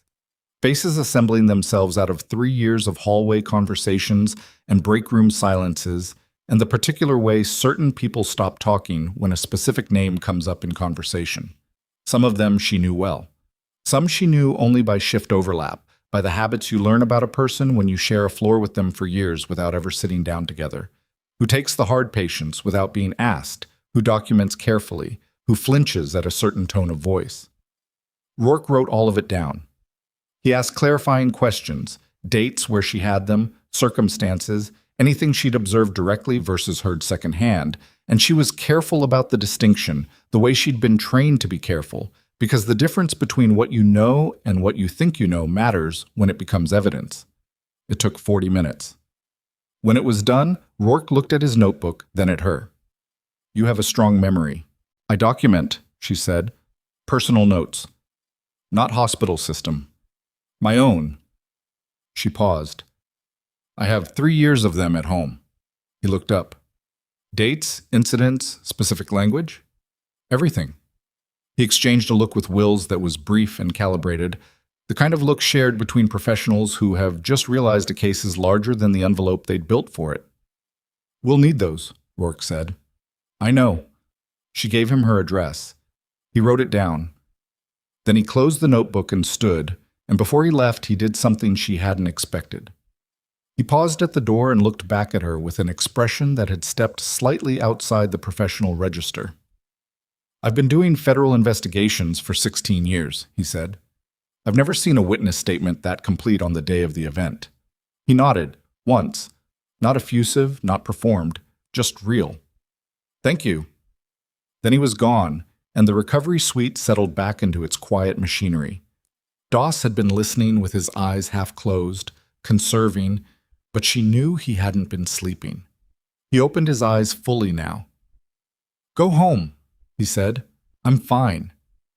You've been here 14 hours. Go home, get your notes, sleep for 6 hours, and come back with both. He looked at her steadily. The investigation will still be here tomorrow. So will I. She didn't argue. Arguing with Raymond Doss when he was right had never been a productive use of energy, and she had learned that in a different context under considerably higher stakes. She stood, pulled her jacket on, and looked at him once more, not with sentiment exactly, but with the acknowledgement of everything the day had carried. Grade 2 lac, she said. You'll be running again in 10 weeks. 8, he said. I heal fast. You heal exactly as fast as the physiology permits, she said. Not faster. He almost smiled. She left before it fully landed. The parking lot was cold and quiet. Someone had moved her cardboard box. It was no longer on the hood of the car where she'd left it that afternoon, and for a moment she stood in the dark, looking at the empty hood with the particular feeling of small losses that accumulate over a day of large ones. Then she found it on the ground beside the front wheel, set there carefully by someone who hadn't wanted it to fall. The chocolate bar was still in it. Her sister's photo, the stethoscope. She put the box in the back seat and drove home. Her apartment was 12 minutes from the hospital, a second-floor unit in a building that had been built in the 90s and maintained with the kind of minimal effort that produces functional but graceless spaces. She had lived there for 2 years. She had furnished it with the specific efficiency of a person who had moved many times and understood that a home doesn't require much to function. A bed, a desk, a decent chair, books stacked where they accumulated rather than organized. On the desk was a laptop, a lamp, and a lockbox. She opened the lockbox. Inside were her personal documentation journals, 4 of them, spiral-bound, the kind you buy at an office supply store. She had started the first one 11 months into her employment at Ravencrest, after the second incident that she'd reported and watched disappear. She had not started them because she'd expected this day. She'd started them because she needed the record to be somewhere that couldn't be accessed, altered, or marked closed without action by anyone but her. She carried them to the desk and opened the first one. Her own handwriting looked back at her, precise, dated, clinical in structure, but with the occasional unguarded word that told her where she'd been emotionally when she'd written a given entry. October, 3 years ago. A patient outcome she'd flagged and been dismissed about. A specific exchange with Holt in the physician workroom that she'd written down almost verbatim, because verbatim was what mattered. She read through the first journal in 40 minutes. She made a separate list of every entry that was directly relevant to Rourke's investigation. Dates, names, specific statements, and organized it chronologically. Then she moved to the second journal. She was in the middle of the third when she fell asleep in the chair, the journal open in her lap, the lamp still on. She woke at 5:43 to her phone ringing. It was Will's. Aldgate's flight landed in Vancouver at 7:18 last night, he said. Canadian Border Services Agency flagged his passport at CBSA's request per the treaty protocol. He was detained at 11:40 local time at a hotel in the Yaletown district. A pause. He had a pre-purchased connecting flight booked for this morning. Bangkok. She processed that. One way? One way. She set the journal aside and stood, working the stiffness out of her neck from the chair. What happens now? Extradition process. That takes time, weeks, possibly months, depending on the Canadian court schedule. But he's detained, his travel documents have been flagged, and the FBI has the formal request filed. Another pause, this one slightly different in quality. His attorney reached out to Rourke's office at 4 a.m. He's talking. Already? He's 63 years old, and he spent last night in a Canadian holding facility. Yes, already. Wills's voice carried no satisfaction. It was purely factual, which was its own kind of satisfaction. Early indications are that he's prepared to provide documentation in exchange for consideration on the extradition timeline. What kind of documentation? The kind that goes up, Wills said simply. Aldgate wasn't running this independently. He was managing the hospital end of something that has layers above him. A pause. I'm telling you this because you'll be contacted by Rourke's office this morning, probably early. The scope of what they're building is wider than Holt, wider than Aldgate. Your personal notes become more significant in that context. She looked at the journals stacked on her desk. I'll be ready, she said. Rourke's associate, a younger agent named Calloway, efficient and precise, arrived at her apartment at 8:15. She had showered, made coffee, and organized the journals into chronological order with the relevant entries flagged. Calloway spent 2 hours going through them at her kitchen table while she answered questions and drank coffee and tried to eat toast that she wasn't particularly hungry for. At 10:30, Calloway bagged the journals as evidence, provided Emily with a formal receipt, and told her that copies would be made available to her within 48 hours. Before he left, he said, "The Colorado Medical Board was notified about Holt last night. They've opened an emergency review. That process can move faster than a criminal investigation when there's sufficient documented cause." He looked at the receipt in her hand. "There's sufficient documented cause." She nodded. She already knew what an emergency medical board review meant for a physician's license. She had seen it once before, in a different context, involving a different hospital, a case she'd read about in a professional journal. The outcome in that case had taken 9 weeks from notification to suspension. The outcome had been suspension. She didn't feel the vindication she might have expected to feel. What she felt was more like exhaustion, the kind that follows not the work itself, but the years of work that preceded the work, the sustained effort of maintaining documentation and professionalism and a clinical standard inside a structure that had been, for years, quietly hostile to all three. She felt that. And underneath it, something quieter. The particular steadiness of a person who has been doubted for so long that the moment of being right produces not triumph, but relief. And not even clean relief, but the complicated kind. The kind that carries the weight of everyone who didn't make it to this moment. The 7 nurses. She thought about them again while Calloway drove away. By noon, the hospital was a different building than it had been 24 hours earlier, though its physical structure was unchanged. The corridors were the same length, The Bay 1 equipment was the same equipment. The fluorescent light in the trauma bay still buzzed when the temperature dropped. But the organizational map, the invisible architecture that tells everyone who has authority, who is protected, where the weight falls, had been redrawn overnight in ways that not everyone had fully processed yet. Renata Voss had not come in. Her absence was covered by an interim director from administration, a quiet woman named Patterson, who had the competent, watchful manner of someone who understood that she was managing a transition rather than a crisis, and who moved accordingly. Two of Holt's residents were working under a temporary supervising arrangement with the senior attending on each service. One of them, a third-year named Beaumont, had sent Emily a text at 7 a.m. She hadn't known he had her number. It said only, "I should have said something a long time ago. I'm sorry." She had read it twice and not yet answered. She drove back to the hospital at noon. She didn't know exactly why. She had no official standing there, no shift, no role that had been formally reinstated. But she had told Keisha she'd come back, and she had the particular kind of obligation to follow through that had been trained into her in a different context, in different gear, in a world where not showing up cost more than she was comfortable naming. Keisha was at the station when Emily came through the ER entrance. "He's asking for you," Keisha said. "Recovery. The nurse up there called twice. He's post-op. He should be resting." The nurse said, and I'm quoting, "The patient is not resting and will not rest and is requesting Nurse Brooks by name with a degree of persistence that is affecting other patients in recovery." Keisha paused. Those were her exact words. Emily almost smiled. "I'm going." Doss was sitting up in the recovery bed at an angle that his surgical team had probably not sanctioned. He had the TV on, muted, and a phone in his hand that he set down when she came in. His color was better than it had been at midnight. Not good, not by any standard she'd apply clinically, but better. The machinery around him was reporting numbers that were moving in the right direction. "You look worse than me," he said. "I slept in a chair." "I know. Will's told me." He gestured at the chair across from the bed. "Sit down. I want to brief you on something, and I'd rather you not be standing." She sat.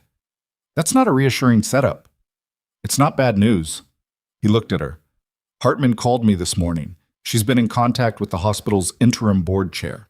They brought someone in from the Regional Health Authority last night, a man named Prescott. He's been given emergency authority to make personnel decisions while the formal investigation runs." He paused. "Prescott wants to talk to you this afternoon, formally, about the events of yesterday and about your employment status."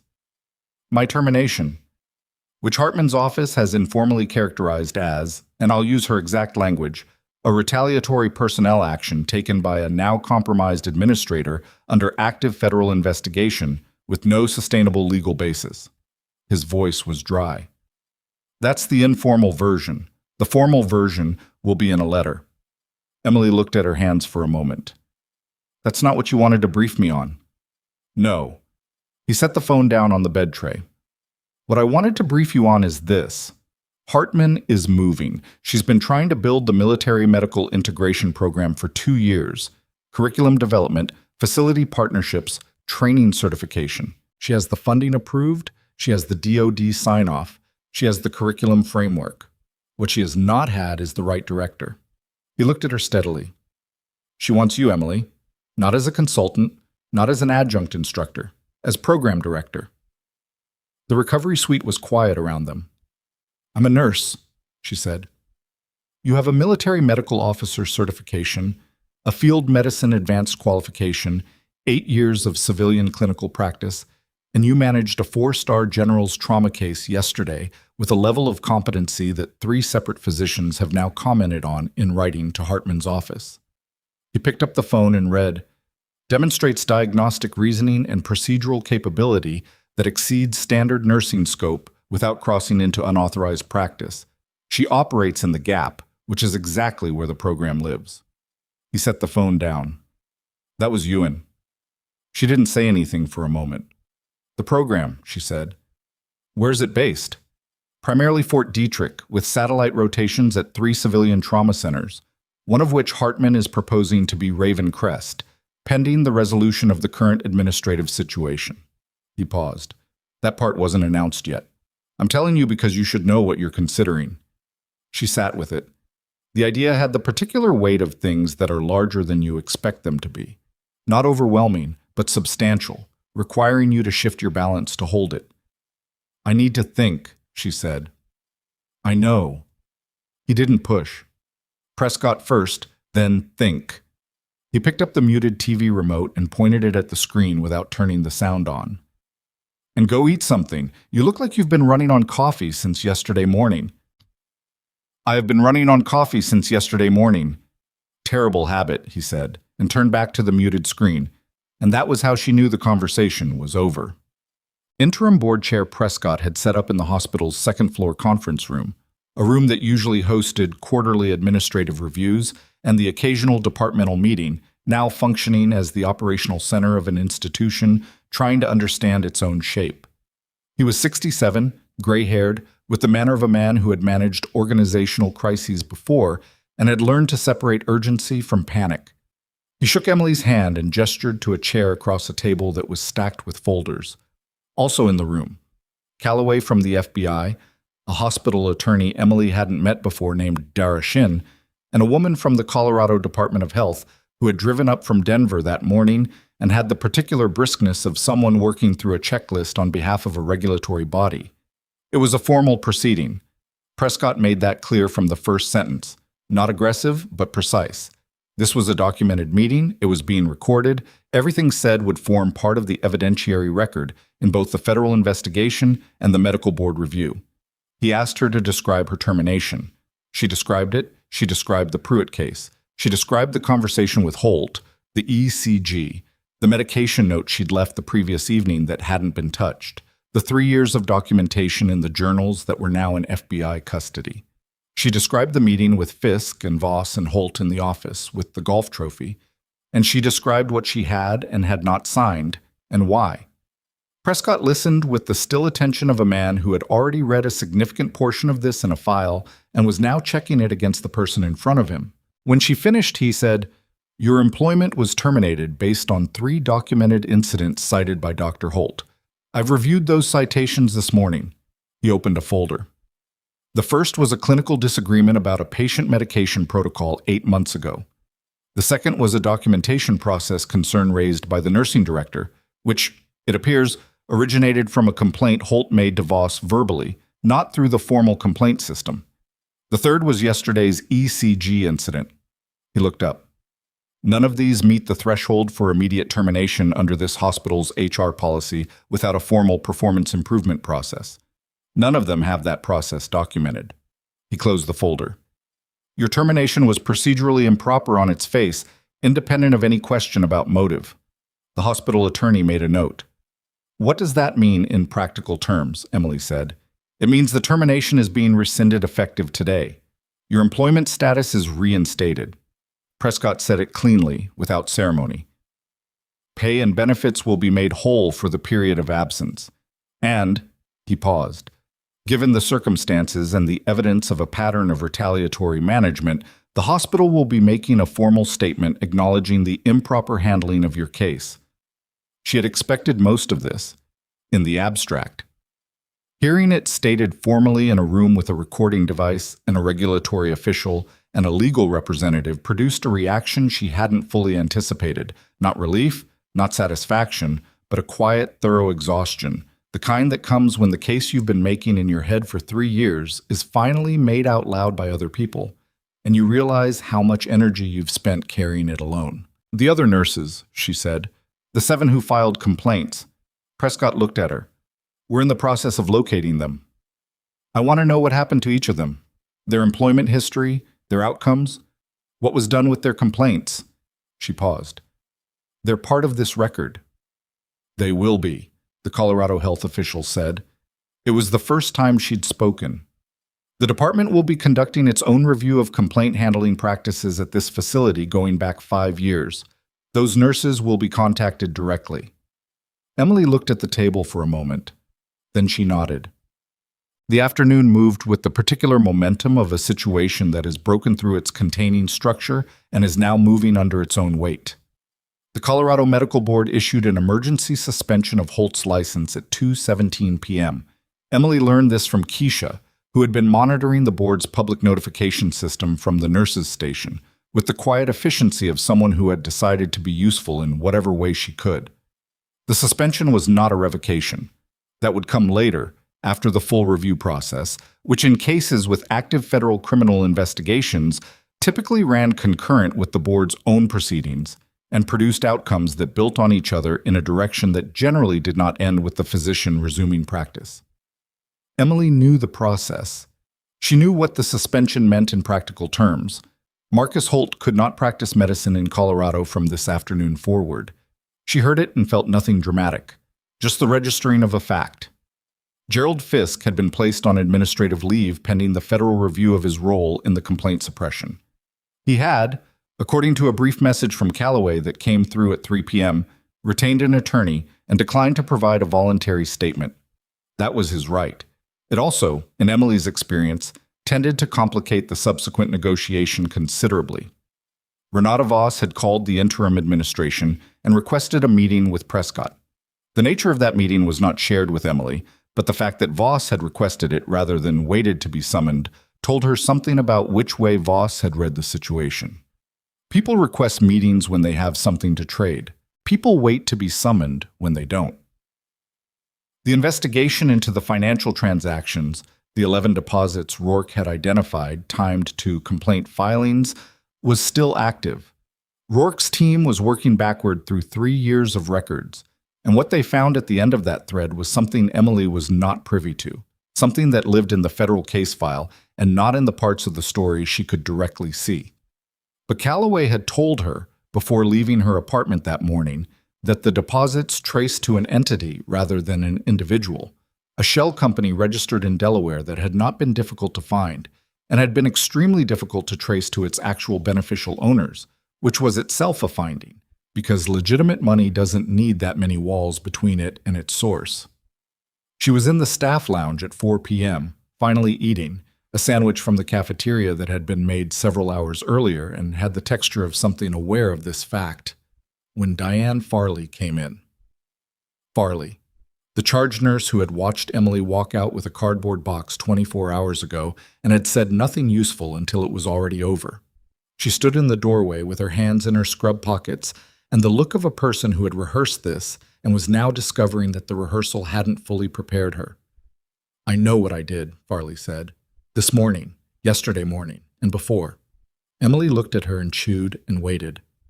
"I knew about the Pruitt ECG. I knew you were right. I knew Holt was wrong." Farley's voice was steady but effortful. "I've known for 2 years that things were being handled wrong.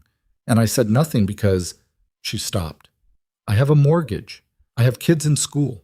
I told myself it wasn't my fight." "It was never your fight," Emily said. "It was the patient's fight, and the nurses who got pushed out." Farley absorbed that. "I know," she said. "I know that now in a way I maybe knew before but didn't let myself—" She stopped again. "I'm going to provide a statement to the investigators about what I observed. I wanted you to know first." Emily set down the sandwich. She thought about what to say. She thought about the value of the statement versus the timing of it, about the difference between a witness who comes forward when it costs something and a witness who comes forward when the cost has already been paid by someone else. She thought about fairness and about practicality and about the fact that imperfect witnesses who eventually tell the truth are still witnesses, and the truth they carry still matters. "Talk to Callaway," she said. "Federal agent, not the hospital. Go to the FBI contact directly." Farley nodded. She turned to go. "Diane," Emily said it evenly. "The 3 nurses who filed before I got here. Do you know what happened to them?" Farley turned back. 2 left voluntarily. 1 was let go. Holt cited performance issues, but— She paused. "She was the best nurse on the floor. Everyone knew it." "What's her name?" "Adeze Nwosu. She's at St. Mary's Regional now, in Fort Collins." Emily wrote it down. By early evening, Ravencrest was functioning in the stripped-down, efficient way that institutions sometimes manage in crisis. The non-essential things fell away, and what was left was just the work, the actual work, the reason the building existed. Patients were being treated. The trauma bay was staffed. The OR schedule had been covered by the senior attending rotation. In the absence of the elaborate social architecture that Holt had built and maintained, the floor was in some ways running more cleanly than it had in years, with less performance and more medicine. Emily noticed this. She thought other people noticed it too. She was reviewing the evening board with Keisha, out of habit, out of the specific inability to be in a hospital and not track what was happening, when her phone buzzed with a number she didn't recognize. She answered. "Miss Brooks," a woman's voice, direct, unhurried. "This is Brigadier General Sylvia Hartman. I understand Raymond told you I'd be in touch." Emily stepped away from the station and toward the window that looked out over the parking lot, the same window she'd looked through yesterday morning when the Blackhawks came in. "He did," she said. "I've read your service record," Hartman said. "I've read the field documentation from your 16 months with Doss's unit.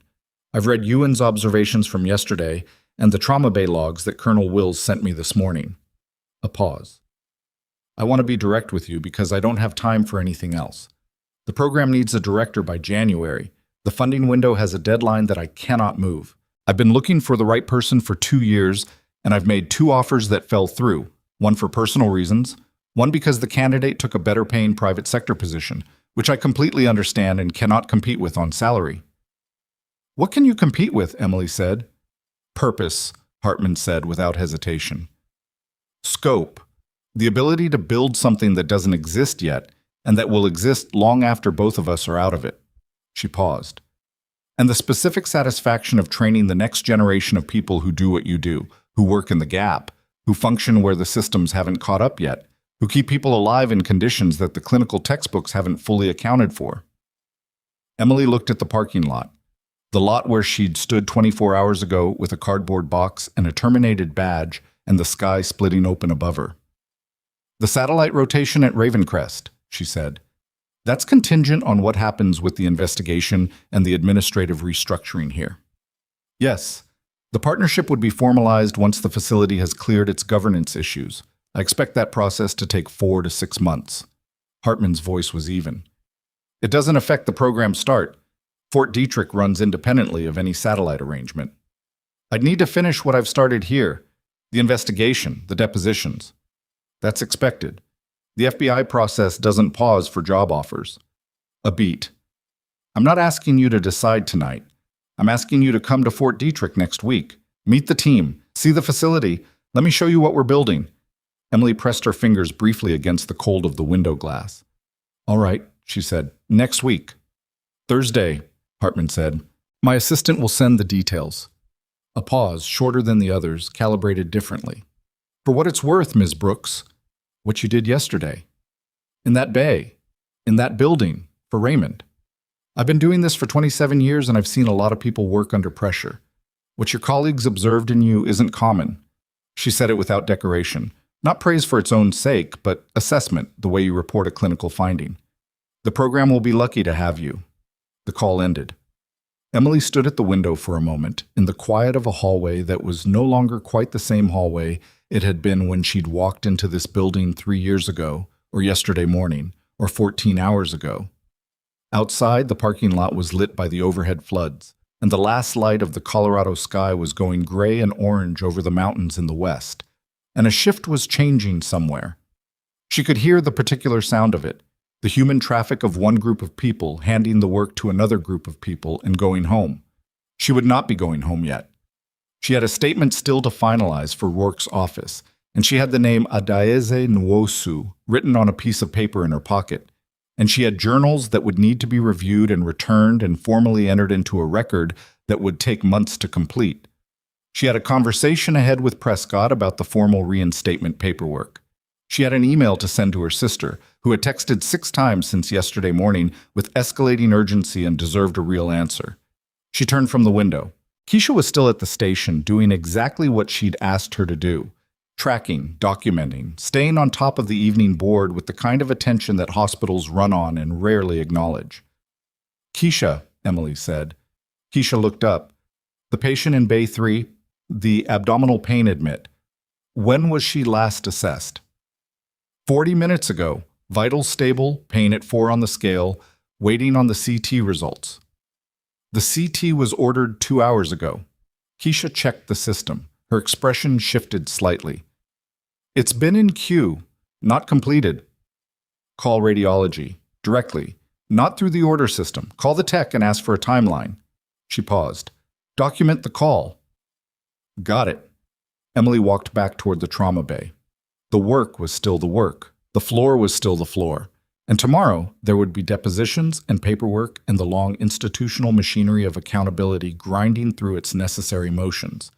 But right now, there was a patient in Bay 3 waiting on a CT result, and a new nurse who needed to learn that the order system and the actual outcome were not always the same thing, and that the gap between them was where nurses lived. She was in the trauma bay reviewing the evening equipment check when her phone buzzed again. It was Rourke. She answered immediately. We have a development, he said. There was something in his voice that she hadn't heard before. Not urgency exactly, but a tightening. Aldgate's attorney sent over a document package 90 minutes ago, part of the early cooperation agreement. What kind of document? Financial records, broader than what we'd pulled ourselves. He paused. Emily, the shell company, the one the deposit's traced to, it has 7 beneficial owners. We've identified 5 of them in the past hour. She waited. 3 are outside our jurisdiction. 2 are domestic. Another pause. One of the domestic names is a member of the Ravencrest Hospital Board of Directors. He's been on the board for 6 years. He was in the room when Aldgate was hired. The evening shift was moving around her. Voices, equipment, the ordinary sound of a hospital working. She stood in the middle of it. Who? She said. A man named Douglas Farr. He runs a private equity group out of Denver. They have interest in 4 regional hospital systems in Colorado and New Mexico. Rourke's voice was precise. This isn't just Holt, and it isn't just Aldgate. What we're looking at is a structure, a financial structure, that benefits from specific staffing and complaint handling patterns across multiple facilities. She understood what he was saying. The complaint suppression, the payment timing, Holt protecting a particular kind of institutional order, Aldgate providing the administrative cover, and above both of them, a man on the board who had a financial interest in the conditions that made all of it possible, conditions where nurses who asked questions were removed, where clinical challenges to physician authority were suppressed, where the institution's liability surface was managed not through safety, but through silence. How many facilities? She said. At least 4, Rourke said. Possibly more. We're subpoenaing records from the others tonight. She stood in the trauma bay of Ravencrest Medical Center, in the building where she had worked for 3 years and been escorted out of yesterday morning and returned to yesterday afternoon on the request of the United States Army, and she understood that what had happened to her was not an isolated event in an isolated institution. It was a policy, dressed up as culture, enforced through personnel decisions, paid for through a shell company in Delaware, and it had been running for longer than she had been standing in it. Emily, Rourke's voice pulled her back. I need you to come in tomorrow morning, 7 a.m. There are additional questions about staffing patterns you may have observed, about specific decisions you saw made in this facility. Things that, in light of this broader picture, may mean something different than they appeared to at the time. I'll be there, she said. One more thing. He paused. Douglas Farr is on the hospital's credentialing committee. He was present at the committee meeting 14 months ago where Holt's 3-year contract was renewed with a performance bonus, despite the existence of 4 active staff complaints in the internal file. Another pause. One of those complaints was from a nurse named Adaeze Nwosu. The name sat in the silence between them. She was let go 6 weeks after the contract renewal, Rourke said. Performance cited, no formal process documented. Emily looked at the paper in her pocket with Adaeze Nwosu's name on it. I'll see you at 7, she said, and ended the call. She stood alone in the trauma bay for a moment. The equipment hummed. The evening shift moved through its rhythms outside the bay curtain. Somewhere above her, in Recovery Suite C, Raymond Doss was watching muted television and healing at whatever pace the physiology permitted. And in a private equity office in Denver, or a board meeting room somewhere, or a comfortable house in one of the nicer neighborhoods of a Colorado city she hadn't identified yet, a man named Douglas Farr was reading his own evening, not knowing that 47 minutes ago his name had appeared in a federal document package, and that the word subpoena had been used in a sentence that included the names of 4 hospital systems, and that what had started yesterday morning with a nurse walking out of a building with a cardboard box had grown into something he could no longer shape or contain or mark closed without action. She picked up the equipment checklist and finished the evening review. The equipment checklist took 11 minutes. She finished it with the same attention she'd given it on every previous shift. Every item checked, every notation made, nothing skipped because the day had been long or the circumstances unusual. The work didn't accommodate your biography. It never had. That was one of the things she'd learned early and carried forward. The patient in Bay 3 didn't know about Douglas Farr or shell companies in Delaware, and the CT result didn't wait for institutional crises to resolve themselves. Radiology called at 6:47 with the result. Keisha had followed up exactly as Emily told her, documented the call exactly as Emily told her, and the CT showed an early appendicitis that would need surgical consultation tonight. Emily reviewed the imaging notes, confirmed the recommendation, and handed the case cleanly to the on-call surgical attending, a woman named Dr. Renee Okafor, competent and unhurried, who took the handoff without question and proceeded to manage it well. That was the last clinical thing Emily did at Ravencrest that evening. She drove home, called her sister, and talked for 45 minutes. Not about the investigation, not about the federal case, but about the ordinary texture of things. Her sister's kids, a renovation project that had been ongoing for 9 months, a mutual friend who had moved to Portugal. She listened more than she spoke. At the end of the call, when her sister asked how she was doing, she said, "Better than yesterday. I'll explain when I see you." She slept 7 hours in an actual bed. The 7 weeks that followed were not a resolution. They were a process. And process is unglamorous. And anyone who tells you that justice feels like a clean, bright thing has not been inside an investigation that runs across 3 federal jurisdictions and involves 4 hospital systems and a private equity structure built over 6 years to insulate the people at the top from the consequences of what was happening at the bottom. Marcus Holt's emergency license suspension was converted to a full revocation by the Colorado Medical Board at the 43-day mark. The board's ruling was public. These things are always public, which is part of their purpose, and it cited 17 separate instances of documented misconduct, retaliatory personnel actions, clinical protocol violations, and abuse of authority. The language in the ruling was careful and institutional, the way regulatory language is, but the finding was unambiguous. Marcus Holt would not practice medicine in Colorado again, and the board's findings were transmitted to the National Practitioner Database, which meant the answer to the question of whether he would practice medicine anywhere else was also, functionally, no. He did not appear at the hearing. His attorney appeared.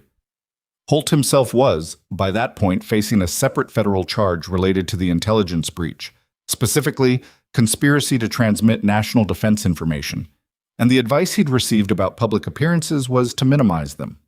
Gerald Fisk cooperated. That was the word used, cooperated, which in practice meant he spent 4 days in a room with federal investigators providing a chronological account of every complaint he had processed, every authorization code he had stamped, every instruction he had received from Warren Aldgate about how to handle staff concerns that could create liability for the institution. His cooperation did not protect him from consequences. It structured them. He was terminated from Ravencrest, stripped of his HR certification, and faced civil liability from 3 of the 7 nurses whose complaints he had suppressed. He would spend the next 2 years in legal proceedings, and the 2 years after that paying what the proceedings determined he owed. Warren Aldgate was extradited from Canada at the 51-day mark. The extradition process was, as Wills had predicted, measured in weeks rather than months, partly because Aldgate had been cooperating through his attorney since the second night, and partly because what he provided in that cooperation made the Canadian court's public interest determination fairly straightforward. He returned to Denver, surrendered his passport, and entered a plea agreement on 2 federal counts: conspiracy to suppress material information in a federally regulated healthcare facility, and accessory to the transmission of restricted institutional records to unauthorized recipients. The plea agreement involved a sentence recommendation of 4 to 6 years and the permanent revocation of his healthcare administration credentials. Douglas Farr did not cooperate. Douglas Farr hired 4 attorneys and stated publicly, through one of them, that he had no knowledge of the conduct of hospital employees or staff complaint procedures, that his role as a board member was financial oversight only, and that he was fully prepared to defend himself against what he characterized as a federal overreach. The federal case against Farr was the longest and the hardest. It was built from Aldgate's documents, from the financial records, from 5 years of board meeting minutes, from a single email, one email, found in a server archive that had been incompletely wiped, in which Farr had written, to Aldgate, 7 words about a nurse who had filed a complaint. Handle it. This is what we discussed. The email was dated 6 days before Adeyeze Nwosu was terminated. Farr's attorneys argued context. They argued ambiguity. They argued that handle it could mean any number of things in an administrative context. The jury, after 9 days of deliberation, decided it meant what it said. Farr was convicted on 3 counts of conspiracy and 2 counts of wire fraud. He was sentenced to 7 years. The private equity group's hospital holdings were subject to a federal compliance monitor for 5 years, and the credentialing and complaint handling practices at all 4 affiliated facilities were restructured under direct regulatory oversight. Emily testified twice during the 7 weeks, once for the federal case, once for the Colorado state investigation that ran parallel to it. Both times she was in a room with attorneys and a recording device and a stack of documents that included pages from her personal journals. The spiral-bound ones she'd bought at an office supply store because she'd needed the record to be somewhere that couldn't be touched. Both times she answered every question with the precision she'd been trained to bring to documentation: specific, factual, time-stamped, and complete. After the second testimony, Rourke walked her to the elevator and said, "I've had cases collapse because one witness couldn't be consistent across 2 depositions 4 weeks apart. You were identical." He paused. That documentation practice, starting it when you did, maintaining it the way you did, it's the reason this case holds. "I started it because I was scared," she said. He looked at her. "Not of Holt," she said. "Of not being believed. Of something happening and having no record that I'd seen it." She pressed the elevator button. "That's why nurses document, not because we're preparing for federal cases, because we've learned that without a record, we're invisible." Rourke stood with that for a moment. "I'm going to use that," he said, "in training, if that's all right." "Use it," she said, and the elevator opened. Mud. Adeyeze Nwosu drove down from Fort Collins on a Tuesday in November, 3 weeks after Holt's license was revoked. Emily had called her 2 weeks earlier, a careful call, because you don't know what 3 years of silence and a forced departure have done to a person, and you don't know whether contact from someone still inside the institution that hurt you feels like connection or like another intrusion. But Adeyeze had answered on the second ring, and within 4 minutes, Emily had understood that what she was speaking to was not a wounded person waiting for acknowledgement, but a nurse who had rebuilt herself entirely and was watching the news from Ravencrest with the complicated satisfaction of someone who had known the truth for years and was now watching other people discover it. They met in the hospital cafeteria because Adeyeze had said she wanted to come back into the building once, on her own terms. She was 38, compact, with the precise manner of a person who has learned to calibrate how much of herself she gives to any given room. She had a coffee, and Emily had tea that was slightly too hot to drink comfortably, and they sat together for 2 hours. "The complaint I filed," Adeyeze said at one point, "I filed it in writing. I gave it to Fisk in a sealed envelope. I watched him write the date on it." She wrapped both hands around her cup. 6 weeks later, they told me my performance wasn't meeting the standard. I had evaluations. 3 years of evaluations, all of them above standard. She paused. But I was an easy person to let go. No union representation, no seniority protection, and I'd made enough noise that the path of least resistance was removing me. "I know," Emily said. "I want to know that it mattered," Adeyeze said. "The complaint, that it's in the record, that someone can see it and trace what happened to it." "It's in the federal record," Emily said. "Your name is in the ruling. The timeline is documented. What happened to your complaint is cited as evidence in the pattern of conduct." She paused. "It mattered. You filing it when it cost you something. That mattered." Adeyeze looked at her. Did you file one? No, Emily said it plainly. I watched what happened to the people who did. I documented instead. I stayed inside the system and tried to work around the worst of it. She held the teacup. I don't know if that was braver or more cowardly. I've thought about it a lot. I still don't know. Adeas looked at her for a long moment. It's neither, she said finally. It's just what different people do with the same impossible situation. She sat back. What matters is that neither of us left without a record. They sat with that for a while. Before Adeas left, she said, The program you're going to, Fort Detrick. Yes. They should know what nurses know, the people you train. She picked up her coat. Not just the procedures. The other thing, what it costs to maintain your standard in a system that doesn't want you to. That part. That's what I'm going to teach, Emily said. Adeas nodded, once, and walked back through the cafeteria and out the door, and Emily sat with her cooling tea and understood that some conversations don't end. They just continue in a different form, in what you carry forward and what you put into the work. Raymond Doss was discharged from Ravencrest 18 days after his surgery.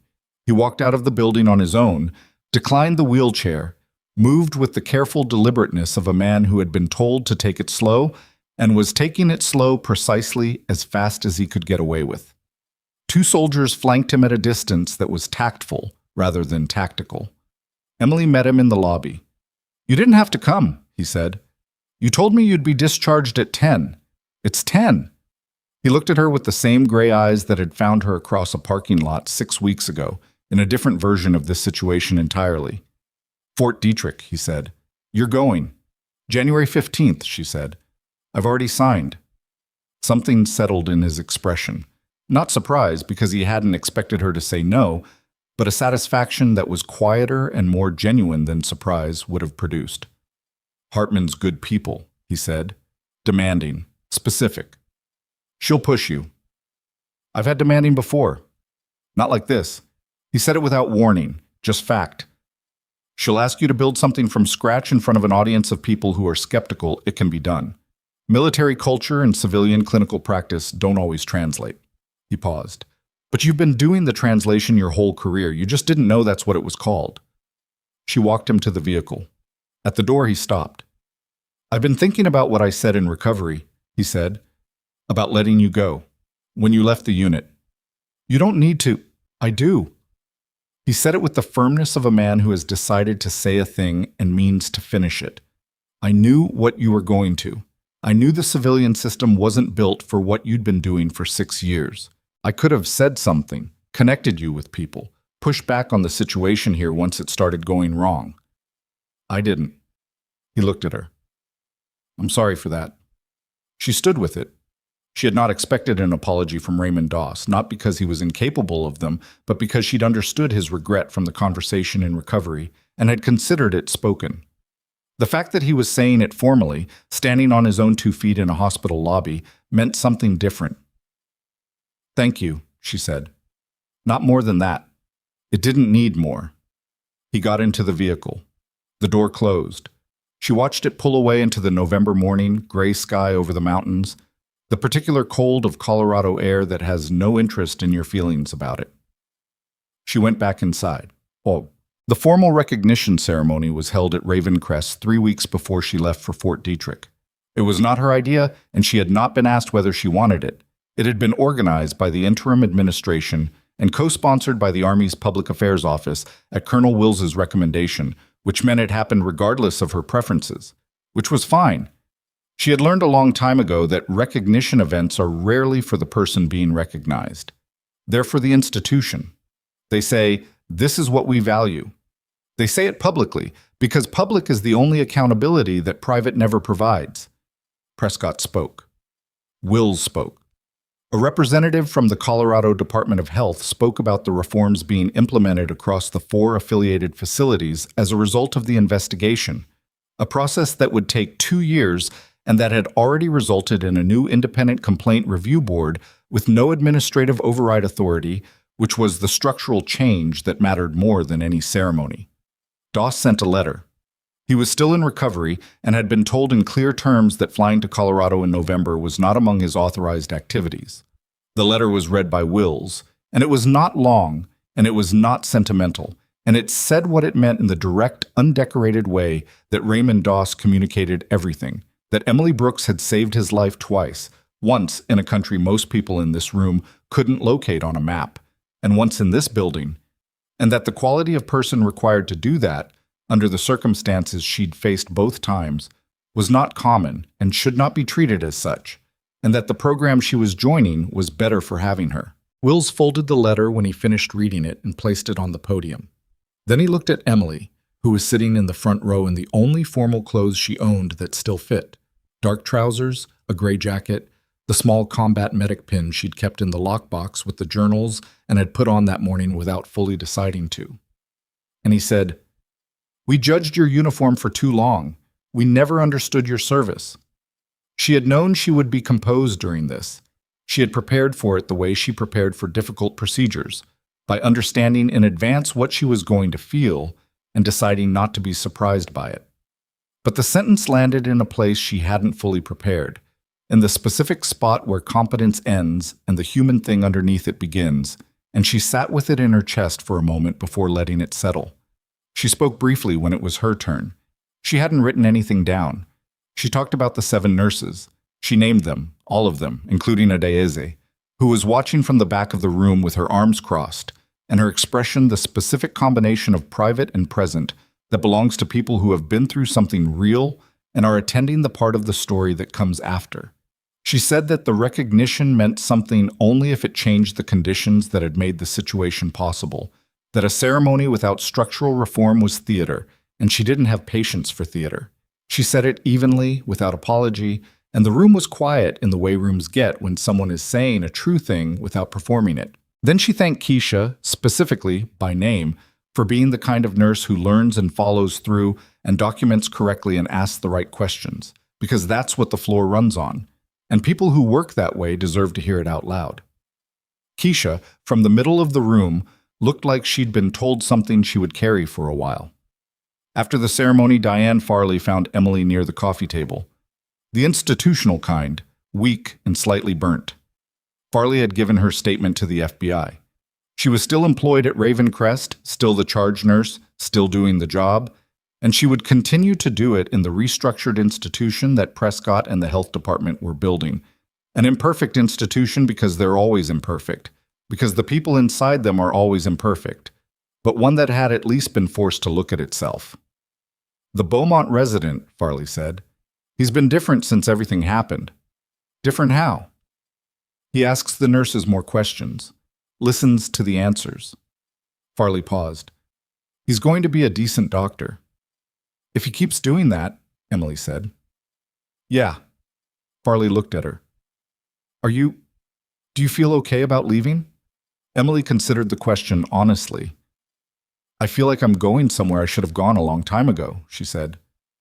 So no, not entirely. There's always the thing underneath, the version of it where none of this had to happen. She picked up the coffee, took one sip, set it back down because it was genuinely terrible. But that's not the version we got. Farley nodded slowly. For what it's worth, and I know it's not worth as much as it should be. I'm glad you stayed as long as you did.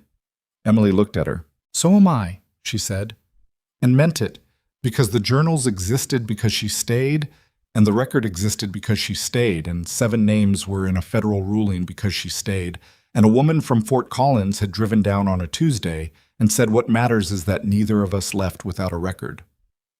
So yes, she was glad she'd stayed, even for the parts that had cost her. She left Ravencrest on a Friday in January with 2 boxes this time, more than 1 chocolate bar, more than 1 photo. Fort Detrick was cold and flat and institutional in the way that military facilities are, with the additional quality of being full of people who had come from far enough away to understand that the distance between where you start and where you're capable of going is not always visible from the beginning. Hartman met her at the entrance to the training complex. She was exactly as direct in person as she'd been on the phone, a compact, certain woman with the eyes of someone who has made enough consequential decisions to stop being surprised by what consequential decisions cost. Your first session is in 3 weeks, Hartman said, walking her through the facility. 12 candidates, 8 military medical officers, 4 civilian trauma nurses on the exchange program. They've been told they're getting the best instructor we could find. They don't know anything else about you. Good, Emily said. Hartman looked at her sidelong. They're going to test you, the military candidates especially. New instructor, civilian background, they'll push. I know. And? Emily looked at the corridor ahead of them. Institutional lighting, linoleum floors, the smell of a building that had been used seriously for a long time. And I've been tested by people who thought I was invisible, she said. This will be easier. Hartman almost smiled. She didn't quite get there, but the shape of it was present. Classrooms at the end of this hall. I'll show you the layout. Emily followed her. She thought about something Adayez had said in the cafeteria. What it costs to maintain your standard in a system that doesn't want you to. She thought about Gerald Pruitt, who had told her that nurses see, and she thought about the 7 complaints filed into silence, and she thought about a parking lot in October with a cardboard box and the sky splitting open. She thought about all of it, and then she set it in its proper place. Not forgotten, not erased, but placed where it belonged, in the part of her that had been built by all of it, and that she would now carry forward into the work. Here is what she knew, and what 3 years of documentation and one impossible day had confirmed in a way she would spend the rest of her career making sure other people understood. The system does not always see what is right in front of it. The people who work quietly, who document carefully, who hold their standard when holding it costs something. Those people are not invisible because they are small.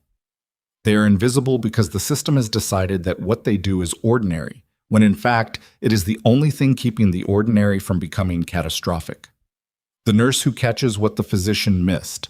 The person who files the complaint that disappears into a drawer. The woman who walks out of a building with a cardboard box and is still standing, still right, still documented when the Blackhawks arrive. Power does not always announce itself loudly. Sometimes it looks like a note left on a chart. Sometimes it looks like a 14-gauge needle placed in exactly the right location at exactly the right time. Sometimes it looks like 4 spiral-bound journals in a lockbox, and the decision to start keeping them before you know you'll need them. Emily Brooks walked into the classroom at the end of the corridor, set her materials on the instructor's desk, and looked at the empty chairs arranged in the room where the next version of the work would begin. She was not the woman who had left this country 6 years ago.